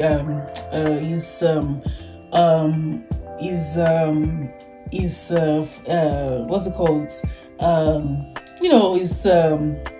is limited, is in a box, is stifling her, progress and other things like that. And she has apologized for things she has said about him. Toya and Eugene have been together, Eugene is winning, and Toya is happy with her money and her new endeavors. Cord apologized and Eugene graciously accepted. Cord has said things about their relationship. She and Eugene, Toya has opened up about her feelings that she feels she's perfect. Eugene feels that has accepted what Cord has said about her relationship. Cord apologized for what she has said, feeling that Eugene is a fool. He doesn't see what Toya is. He's is not true. You know, just things that is just, you know, made him look like a fumbling person. And court has said that Eugene has accepted the relationship. You know, the response. Will Toya, Eugene, and court finally be able to move on next season? We don't know whether they will or not. We don't know. We don't have anything to say about it. This is now her opening, you know, just to apologize to Eugene and Toya to also come and make denials that, you know, she has exposed, you know, she has given this Quad information and other things like that. I could apologize. Eugene accepted, you know, about, you know, Eugene, you know, funneling the lifestyle just for, you know, her to, you know, like for the cameras and other things like that. You know, and even Eugene just being, you know, silent, you know, making you know, them shading Quad and, you know, so saying things, you know, about it. I was just talking, you know, just negative, just making, just him saying, you know, him and her just, you know, him just looking at Quad as single and just that kind of thing, and just that kind of thing, and his attitude and all that. And, you know, Quad is said, you know, you and Eugene Toya are living this camera life, and you know, Quad apologized, Eugene accepted, and she and Quad and Eugene and Toya have been able to move on. You know, they've apologized, and will they be able to move on next season? We don't know. Andy then did a mental health check with Dr. G. Was it awkward being around Quad? Dr. G gave a word salad response about trauma and toxicity. You know, he feels he has moved on about it. Yeah, whether him seeing Quad again is awkward. You know, he just you know, he said, you know, he's still putting what's it called? He's still putting what's it called? He's still putting he's still putting his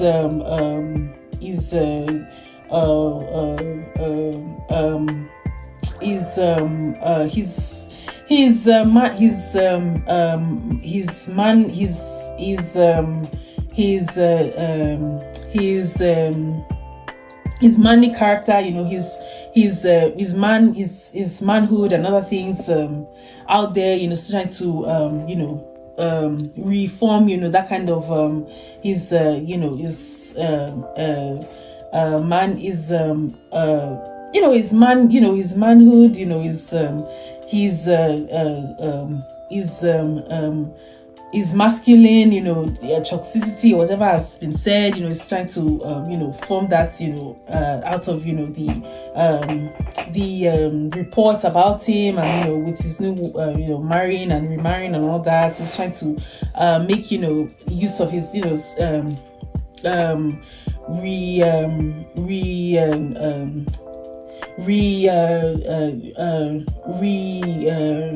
reprogress, you know, his utterances about his manhood, about his manliness, and you know, that kind of toxicity and all that. It just feels like he's not the cause of trauma. He's trying to you know, rebrand and all that.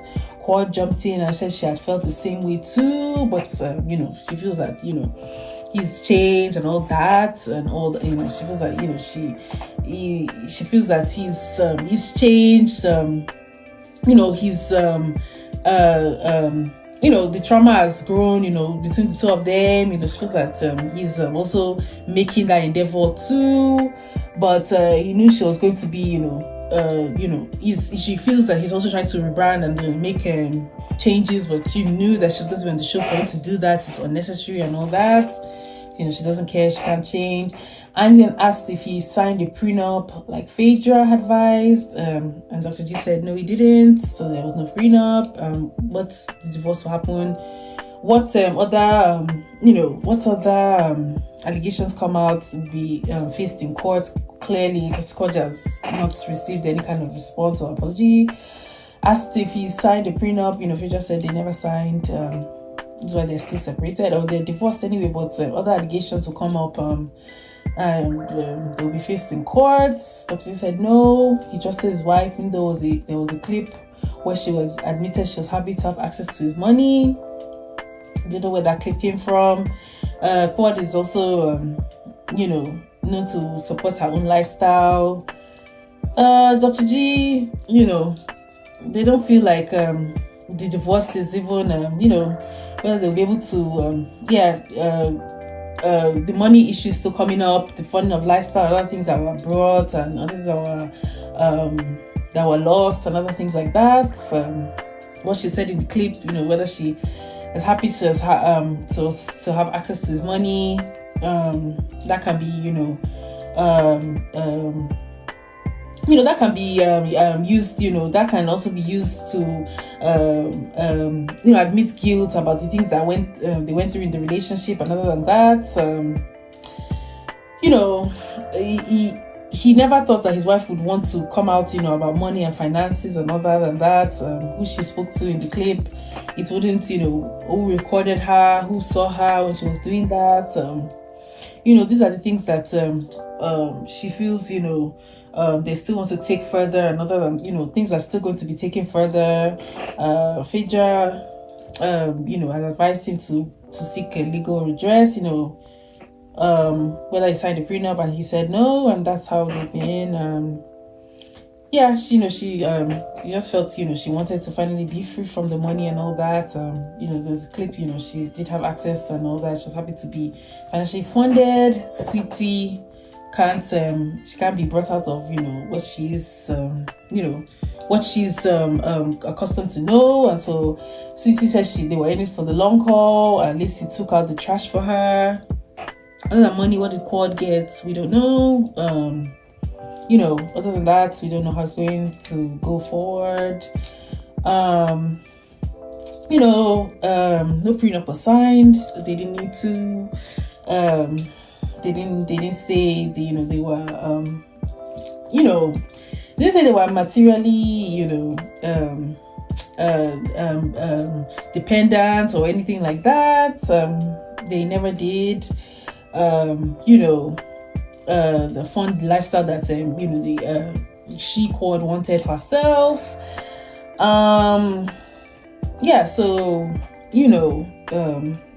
Whether money was her admission of the relationship, we don't know. She she doesn't feel she needs to go back through all that anymore. Such other acquisitions will still be gotten further. Quad took a page from Kema's book and said she had trained him well for Sweetie. Quad took a page, I said she had trained him well for Sweetie. Sweetie is now finally to benefit from all her long years of staying in the marriage and coping and coming, coming out of that whole relationship and all that. Just feels like Kema, has said everything about it. Him, she just feels like he's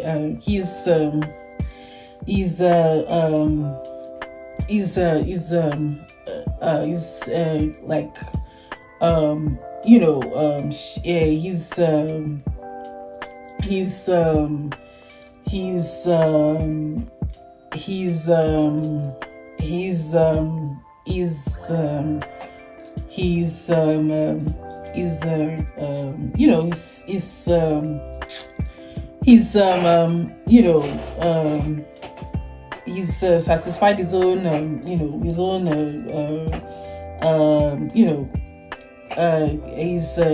is fit to be in the manner he wants to be with the kind of marriage and relationship kind of marriage situation he wants. And she has taken a page from his book, and she feels like he's fit, as in he's ascribed to the lifestyle he wants for himself, as he wants to see himself in his lifestyle, and the kind of marriage he wants, a relationship. took a page from his book, and yeah, she feels that she has done her training, and Kema is Sweetie is now nurtured to be accustomed how she wants to be in her relationship, and she has secured the situation she wants, and that's what she's done. Has already left him in the manner and mindset he wants to be, and naturally just accepted what she wants, and he's suited to be with Sweetie how they want to be, and she's moved on from that. So in the next scene, it was drama in Hilton Head. It's time to talk about the couple's trip to Hilton Head. Before Andy could get into it, Heavenly cut him off and told Dr. Simone she never felt that she was malicious. Okay, Dr. Simone said she didn't feel she was malicious to bring court to where Dr. Greg had been cheated on her, been adulterous. She wanted to make it known going to Hilton Head was a trigger for Jackie. Oh, sorry, that Simone took Jackie and them to where her husband had been faithful and all that. Heavenly said that she felt that Dr. Simone never felt Simone was malicious. Wanted to make it known that going to Hilton Head was just a trigger for Jackie. Heavenly's happy about that. I don't know why. She said that Simone is happy, that she didn't feel like her plan was from a malicious place. Why Jackie's husband would have done all, where Jackie's husband has been unfaithful and has been adulterous. Just to make it known that going to Hilton was a trigger for Jackie. Heavenly added that Jackie should have spoken for herself. Jackie didn't want to say anything. Simone is someone she trusts. She didn't feel like Simone felt anything to say. She didn't feel like she was malicious for that. She wants to make it known, that Heavenly felt that that was not a malicious intent. And Jackie never really says what is causing anything. She doesn't really, respond to what's a problem or what could have affected her, what traumatizes her, what doesn't. She really doesn't say what traumatizes her, so it wouldn't have been known to be a trigger for Jackie anyway, going to Hilton Head, whether it's a trigger or it's not a trigger. We don't know, it wasn't a malicious thing where Jackie's husband, things have been him, that's a reminder of where, he did what he did. Emily added that Jackie should have spoken for herself. She didn't. She doesn't really care. She wanted to just to make it was not malicious. Simone then went from 0 to 11 and told Heavenly she didn't care what she thought. Simone said that that's how she made it to be. Heavenly said, that was not really an intent for Simone. Simone said she did intend that. Jackie never, receives, she won't say anything. She never,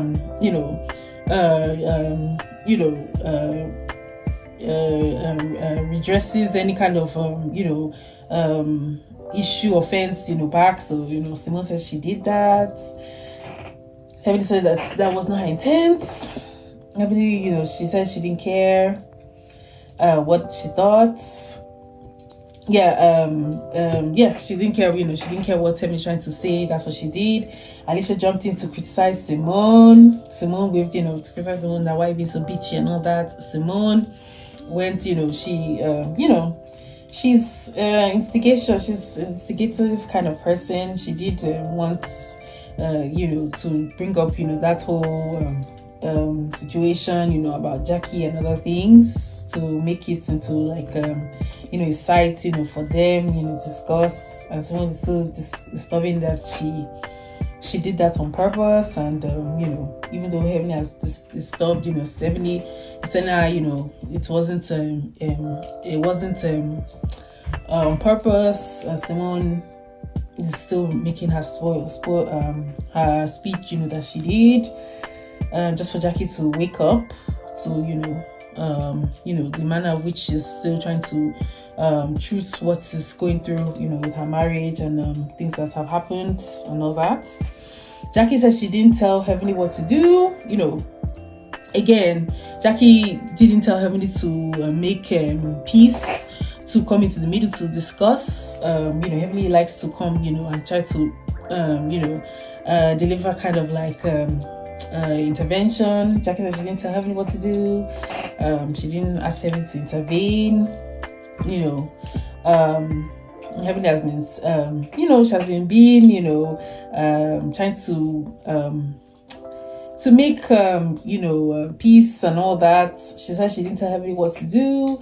Curtis piped in that the affair, she didn't tell Heavenly to come in and to say anything. Again, Curtis piped in that the affair had happened 7 years ago and they have moved on. That was a while ago. He knew it to be a topic of conversation with the group, which is why they hesitated to go. Just to open it up, that everybody wants to know what happened with that, and he didn't want to make any, didn't want to bring up the conversation about what's happened and other things like that. It's just because Jackie is in a practice. She's a fertility person, so her husband to be cheating and having affairs, in the manner that she treats other people for STDs and other diseases and other medical issues, and she's medically trained to heal, to give people advice about sleeping around and affairs and medical STDs and stuff like that, for husband to be having affairs and doing things like that. When she's treating people and she's nurturing, about STDs and sexually transmitted diseases and things like that, and Heavenly, seeing all these things, this woman, her husband sleeps around, and this man is married to an OBGYN, and it's just a silly kind of thing. It's a controversy, him sleeping around, and she's having this practice and treating people for medical and giving medical advice and sexual advice, and husband is carrying disease and just things like that, just like, why did this is a disgrace. And Jackie has said that's why she brought them there, because this is a malpractice. And she feels, that's how Jackie lives, and it's not practicing what she preaches in her practice, which is, what's this Heavenly tried to talk about on YouTube and other things like that about Jackie and all that. Just feels like, Chris is saying about an affair, that you're a gynecologist, you treat about sexual, diseases, sexual health, you cheat and you catch, go and sleep around and things like that. Jackie said, she didn't tell Heavenly what to do. Again, it's a manner of, her life, and, being treating, people, patients, and having her husband do this and sleeping and all that. And Jackie is saying, she doesn't want to know about it, and she's disgusted, and she did that. That's how I feel that's happened, because Heavenly's manner of practice is, to give, health and all that, and husband is not cautious about his sexual health. So what are you having to talk to people and the public about and everything, which is something Jackie said Jackie is just tired of. I'm sure she's over that, and Heavenly is declared she's trying to she's also just decided not to speak about it, and Jackie doesn't want to address how that is a public issue and everything. So whatever, Curtis perhaps saying the affair happened 7 years ago, they had already moved on. We don't know who else had moved on, so that's why Jackie said she's going to take them to Hilton Head, where they had Head and other things in the practice and other things like that. It will be a topic conversation with the group where they hesitated to go. However, the drama took a back seat to Sweetie popping off her Jackie instead. Why is Sweetie popping off her Jackie? Sweetie just feels Jackie is standoffish, and Sweetie's having fertility issues. Jackie is now having this issue. Jackie's practice and all these things about her manner of her medical these allegations regarding even the safe practice of her fertility and all that is irritating her as a woman expecting. That just gave her the irritation again. Sweetie doesn't really say anything, she just does. She sits, she just steams, she doesn't see why she needs to be having these holes in this house, why she's having these hoaxes, why she's having these courses, somebody's course practice and other courses where she's trying to have a child. No man is spreading disease and all that in the practice, women and diseases. I just want she to be seated in courses and having hoaxes and courses and seeing courses when she's trying to have a child. This woman that will not help her to conceive and all that. So she started popping off at Jackie for that, just because of her unborn child, and that's what she did. She felt hazed by the group. So that's, Sweetie doesn't want to be, God bless you with your fertility journey. No curse on you. No, malpractice, no ill vibes and all that. So I just feel like she doesn't to be around this situation,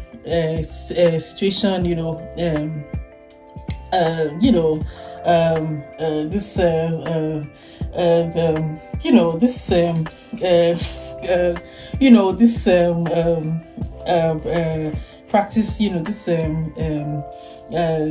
medical, this traumatic story and all that she doesn't need to go through, and this this doctor and all that. So so she decided popping off on Jackie. So this will be sitting in this of scandal, and all that. She's not even making the child, and Jackie's already doing that.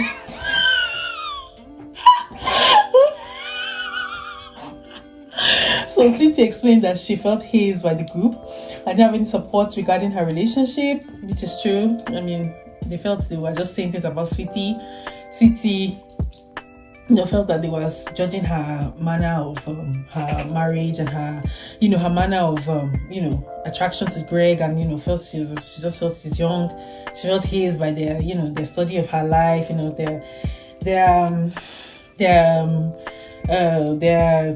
what's it called, their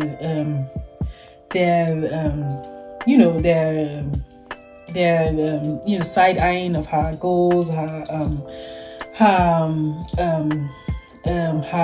motives and all that. She didn't feel the need to support Jackie, which is why she went off on her. Jackie has not helped her to get a child, so really, what does Jackie want to do?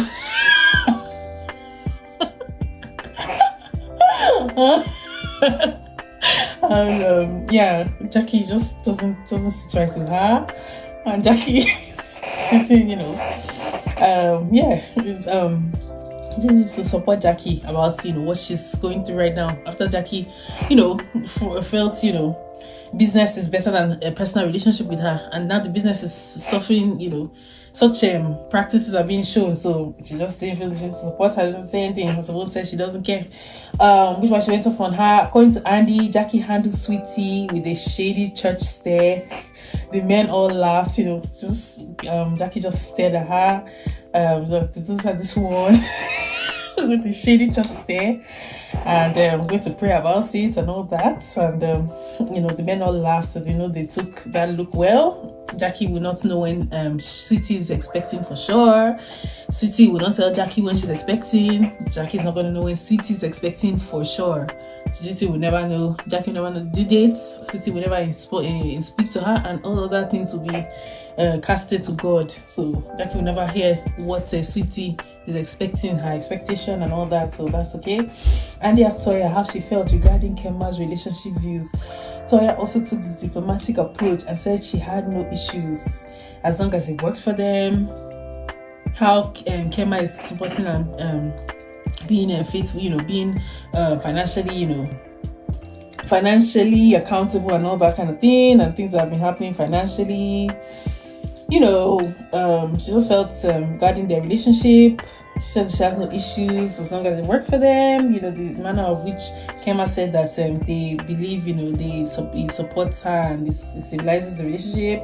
Kema relationship views, she was feeling that he doesn't need to be financially accountable and all that kind of things. And what could she be using money for, things that other women are doing, and why should she, and other things such as that, and a lot of money. And Toya has taken the diplomatic approach. She had no issues as long as it worked for them, which obviously it works for her, which we don't know what wine, which is making two of them to see that they are the same. she and Alicia are the same. They're just the same. They stay at home and they do their business and they profit from their husbands, and they're happy with that. She doesn't have a problem with how it looks. She also has such an affair. She doesn't care. That's how she feels about Kema's relationship views. Alicia then tried to cause drama by saying she never complained about her husband's penis size. Husband said many things about, throwing off, something she has made to discuss with the other women about, saying she never said anything about her husband's penis size, which we've heard that she did, complaining and other things. She said she never complained about her husband's penis size, starting to cause drama, making him, and the man is going to say he has like a big penis and other things. So, they're just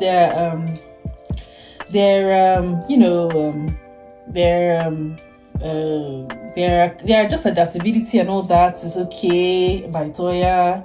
She's trying to cause the drama, saying she didn't complain, she's fine with how she lives, about her own husband. We've not heard much about Alicia business-wise and other things she says she does. We heard about $150,000.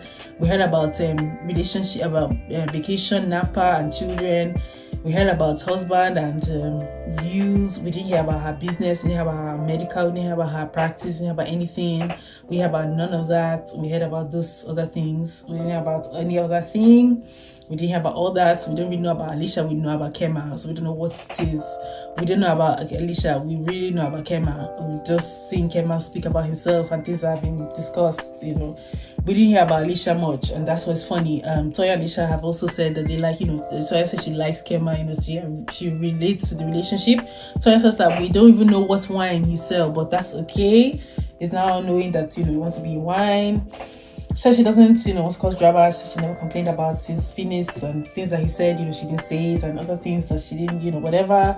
Alicia, she didn't speak about, other business things she did were not spoken about in the season. I know she's pretty and she's here, she looks good and she's happening.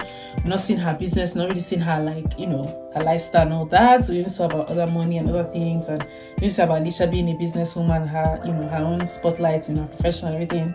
And Kema and other things that have been, so we did see her business and other natural, other relationships and, her other vendors and investments and all that, other husband and wife. So we've seen husband and wife, and that's all.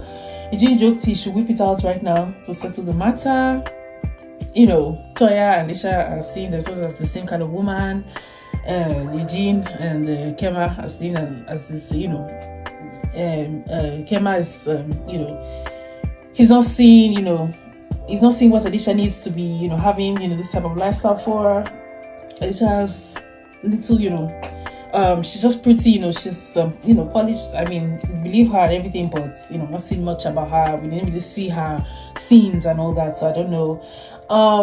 She says she never said about husband's penis size and other things, so we don't know what is, saying about that. Eugene, causing a lot of negative, Eugene joked he should whip it out to settle the matter. Another,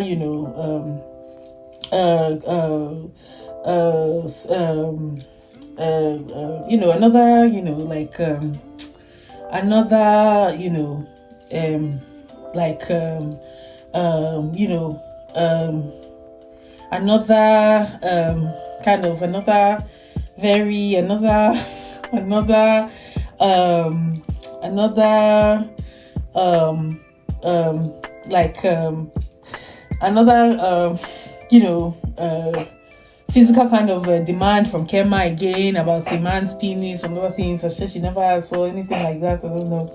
That was a good time for a break in the action, which it was a very good time for that break. Kema, Alicia, we'll see how you continue to manage and all that, and good for you. Toya, may your man not continue to be belittled. This Kema, she's causing you to speak about, compete and all these things. So don't know, continue to. Toya, I said you find it diplomatic. Okay, goodbye. Because these people to come and to they've been saying all these things, and they're causing to now to compete and to to compete and to even to be bringing out come out of yourselves and all that. Alicia has not really shown anything about herself other than these things, and husband made sense that's so Eugene is going to have to support you with that money and other things. You're going to keep feeding another person, and I think they're both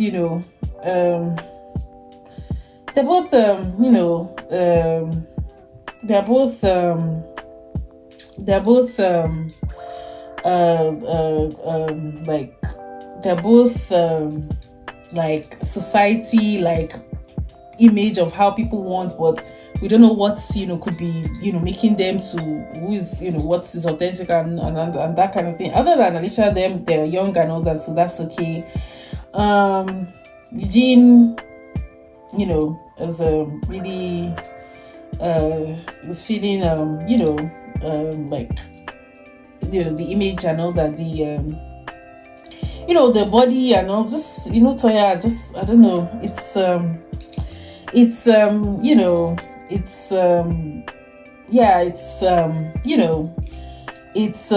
back to high school, so I don't know, it's that was a good time for a break, and so they went for a break, and that's that was a good time to cut and all that, so don't need to repeat all that, but that was funny.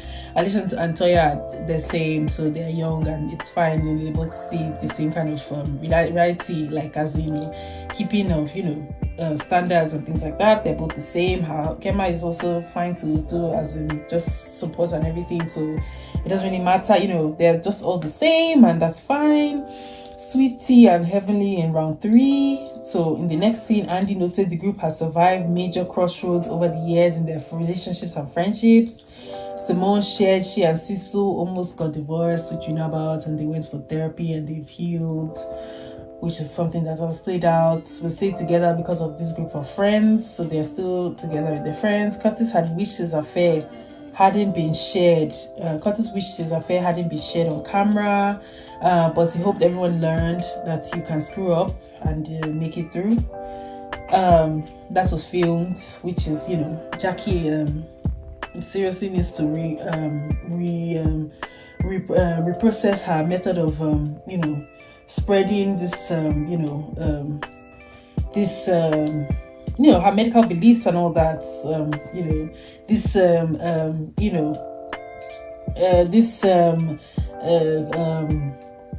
familial kind of medical thing, and with that affair and all that doesn't really wouldn't have been nice for her. He didn't wish his affair hadn't been shared on camera, but he hoped everyone learned you can screw up and make it through, which is fun, which is it's funny to see medical people just seeing their morals. I don't know, they can have anything but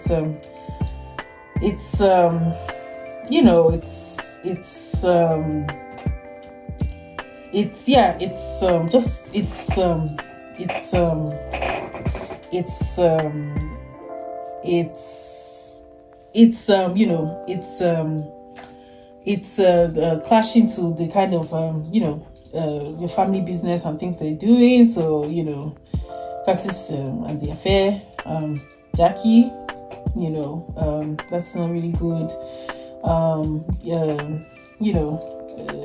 For her, Simone just doesn't like that image and all that generally, and Cecil, that's the things. I guess those are some things that made it difficult for them to stay peaceful when these are happening and all that practical stuff is happening. So you just see Curtis, say, you're sorry, and that's, that's not good. So yeah, that screw up, has happened, and they've covered it and it's been made through. So, this too happened, which didn't need to, it's something, that came out previously. Phaedra added that this show had genuine friendships, and she was happy to be a part of it, which she is happy to be. She's happy to be on the show, seeing the genuine friendships. She feels like the people are married, for their good. She feels like they are and they're making in their match, these are matches, like these are matchable kind of energies that she likes. She feels the show is genuine, she likes it. This is a new cast, so she's happy with it, happy to be a part of it, so she's added. Sweetie and Heavenly then got into it again for the umpteenth time. Heavenly and Sweetie, okay, Heavenly and Sweetie again, they got into it for the umpteenth time. Again, for comments related to what Heavenly saying about Sweetie. Doesn't like it that she's coming very early, come up more than her, and for her age. Because again, Andy brought up Heavenly's infamous copper digger comments. Andy brought up Heavenly's infamous copper digger comment, where she said that Quad is digging for gold, Sweetie is digging for copper. Meanwhile, Quad has dug for gold already. Sweetie is now digging for copper. After that, Heavenly is Quad is digging heavily. Sweetie is digging for copper. After that, and who is a gold digger other than Heavenly? She just brought up that Heavenly's infamous copper digger comments, that Quad, that Quad is a gold digger. Yeah, Phaedra's furniture choices, such as from her own line, choosing her own furniture, using her own line of furniture and other things that she's done.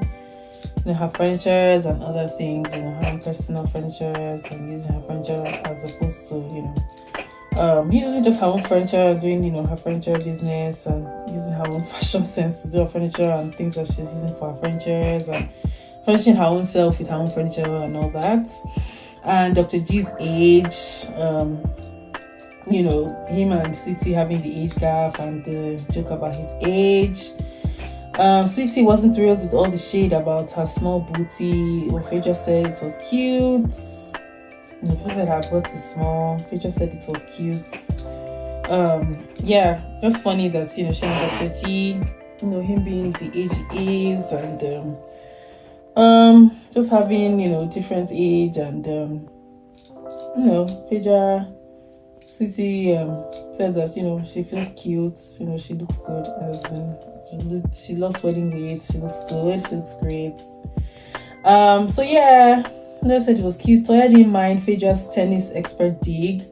She reasoned Phaedra didn't know her that well. Many things. Toya,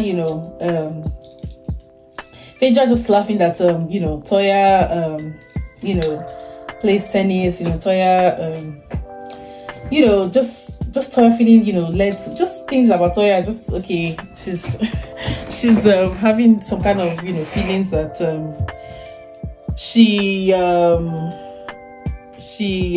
just Toya's her experiences, her being a tennis expert and all that, her behaviors, and just feeling above, feeling exclusive. She reasoned Phaedra didn't know her that well yet. Meanwhile, Toya is from not such a polished background. Phaedra just feels she's of a class and does her class, and she just feels that Phaedra doesn't know her that well. By playing tennis, she's above everyone and other things. So Toya didn't mind Phaedra's dig. Heavenly was confused about Phaedra's furniture style. Phaedra informed her it is called transitional glamour from Phaedra collection. Shopping Phaedra living room set from Phaedra collection, which is available in many stores. Phaedra collection, Phaedra collection and furnitures. So it's traditional glamour, had to transition to many businesses, and booked and busy. Said she's traveled the world and didn't expect having to understand the pieces she liked when they were making the furniture and doing the furniture collection. When they were doing the furniture collection and making her furniture line, and Phaedra having that belief, that business spark about the furniture collection, Phaedra's furniture style. Phaedra formed that transitional glamour, and about having furniture, and she traveled the world and expect family to understand the pieces she likes, she just felt like, that's a new business for her. And she didn't really think what family would say about, understanding that, the pieces she liked. And the shade continued.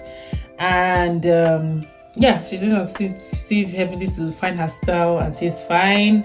But she likes her furniture pieces, and that's her choice. We were seeing, the making and all that. So shop Phaedra collection, Phaedra furnitures available in different stores. She has bedding and other furniture collections.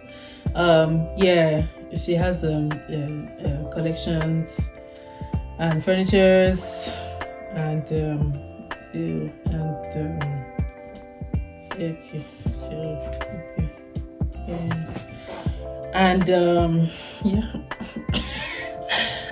she has the furnitures and other pieces, and she didn't expect anyone to understand, but she liked the pieces. The shade continued. Toya won big as the ladies picked wine over brown liquor to toast to their 10 years on the show. Toasting to 10 years. Toya asked them to pick wine from her own wine and investments and things like that. She asked them to pick wine or brown liquor to toast to 10 years. Being generous. She brought the wine out.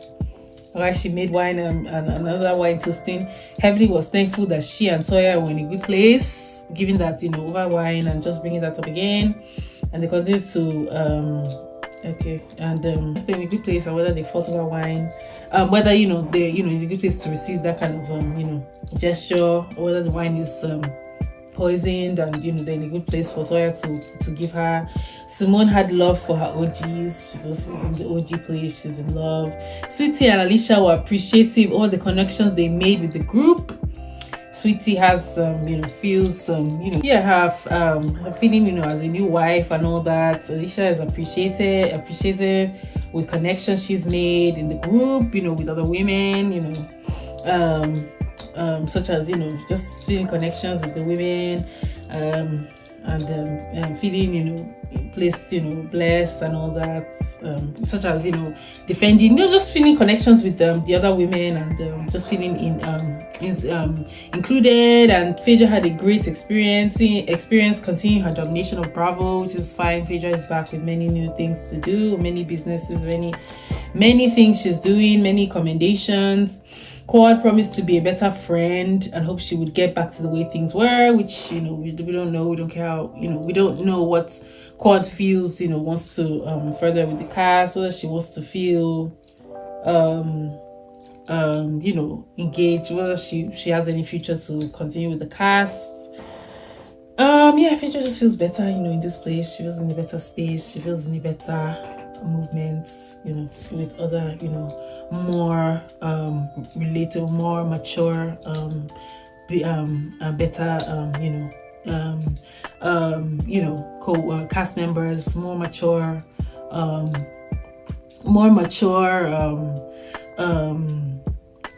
connections and things like that. So that's fine. As this is dominate Bravo. Sweetie Alicia, great with the connections. Alicia is fine to be where she is. They continue. So they continue to continue their progress. She feels she's inside. She's in crowd. Alicia is happy in Hollywood. It's fine with her. Her donation of Bravo Network. Quad promised to be a better friend. I hope things will get back. So this is the continuation of the season. Toasts are made. Wine was spilled. Nobody was harmed. Simone is happy to be back with the OGs. So Jackie is not saying anything. Sweetie and Alicia were appreciative over the connections they made with the group. They feel in. They feel good. Sweetie has, she has her,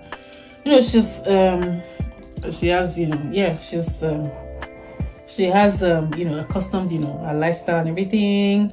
Alicia is great, and her happiness, it's good to be in the group. Phaedra is happy. What is still in the healing and all that,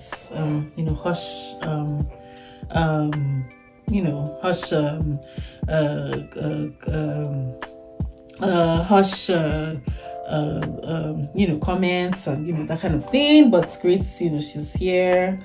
And yeah, she doesn't know whether she will be a better friend, being that she wants to be married and not a friend, and she wants to be married, she wants to be remarried and not being a friend. She wants to be married and not a friend. So I don't know what friend has to do with her at all, but she wants to be a better friend and other things that happened and nothing to do. The ladies ventured to a wonderful 10 years and to many more. So that's the end of the review of this reunion. It was funny, it was late. I like the ladies, the dress code, the content, the screening and the filming, everything was funny. It looked really good. They cheered 10 more years. Hopefully this was the end of season 10 reunion. The casting, the conversations, everything was funny. It's fun to see them. Fighting was stalled. Questions are answered, conversations are had. Everything is just where it is. It's still a good show. I still like watching it. Going back to watch it again, it's really good. Keep watching Maritally-Entertaining. It's returning back by the end of the year for the fall season. Another season will be back, so hopefully stay tuned. Watch this on all platforms. Watch this review, catch your own opinion, see what you missed. Have your what's it called, have a 2 cents from me about the show. If you like it, go and watch. Go and watch it by yourself. Watch the other seasons. Catch up with the cast members. Get exposed. Get excited. Entertainment, and get relieve the drama. Excited to entertain yourself. And yeah, I hope you enjoyed the review. I hope you liked it. Hope this season made you laugh. I hope it gave you memories. I hope you enjoyed it. We'll be back for season 11. That's to fix your screens, get included in the in the fun, and give your opinion, watch the review, make comments, watch my review. If you like this video, share, like, comment, share, and subscribe to my channel. Give your feedback, watch this review, come into my world, see what I do, and I hope you enjoyed the review. Hope it was interesting, and I'll be back with more reviews. But yeah, this is a great season, one of my favorites, and it's interesting to watch. And yeah, I hope you enjoyed it. I hope you were entertained, and yeah, stay updated. Keep watching, share more posts. I can't say enough thank you to my family on YouTube for the support, for the subscriptions, for the following, for the positivity, for the feedback, for the show of support, for the continued feedback, for the progress, for the positivity, for the growth and everything. So I'm happy. Happy to be here. Hope you liked it. Continue to watch, show more love. Let's watch, let's grow, let's get into it. Stay I stay plugged, and so I hope you continue to like the continuity and the consistency. I continue to push forward what I want to do and grow, and I hope you enjoy it. And cheers to 10 years, because it's actually been 10 years. No, it's been more than 10 years for me on YouTube, but 10 years for everybody. We'll just say from 10 years to go. 10 years strong and more than 10 years going. And I hope you enjoy. Please support the channel, the vision, like, comment, share, and subscribe. Stay tuned, become a family member, stay involved. Hope you enjoyed the video. Stay tuned to my channel. Have a great weekend. Have a great week. Enjoy the rest of your week. Have a great month end. Stay blessed in April. Stay blessed. Stay prayed up, stay blessed the rest of the month. We'll see you in the next video. Hope you enjoyed. Have a great week. Bye. Stay blessed. I'll see you next. Stay tuned, and I'll see you in the next video. Bye.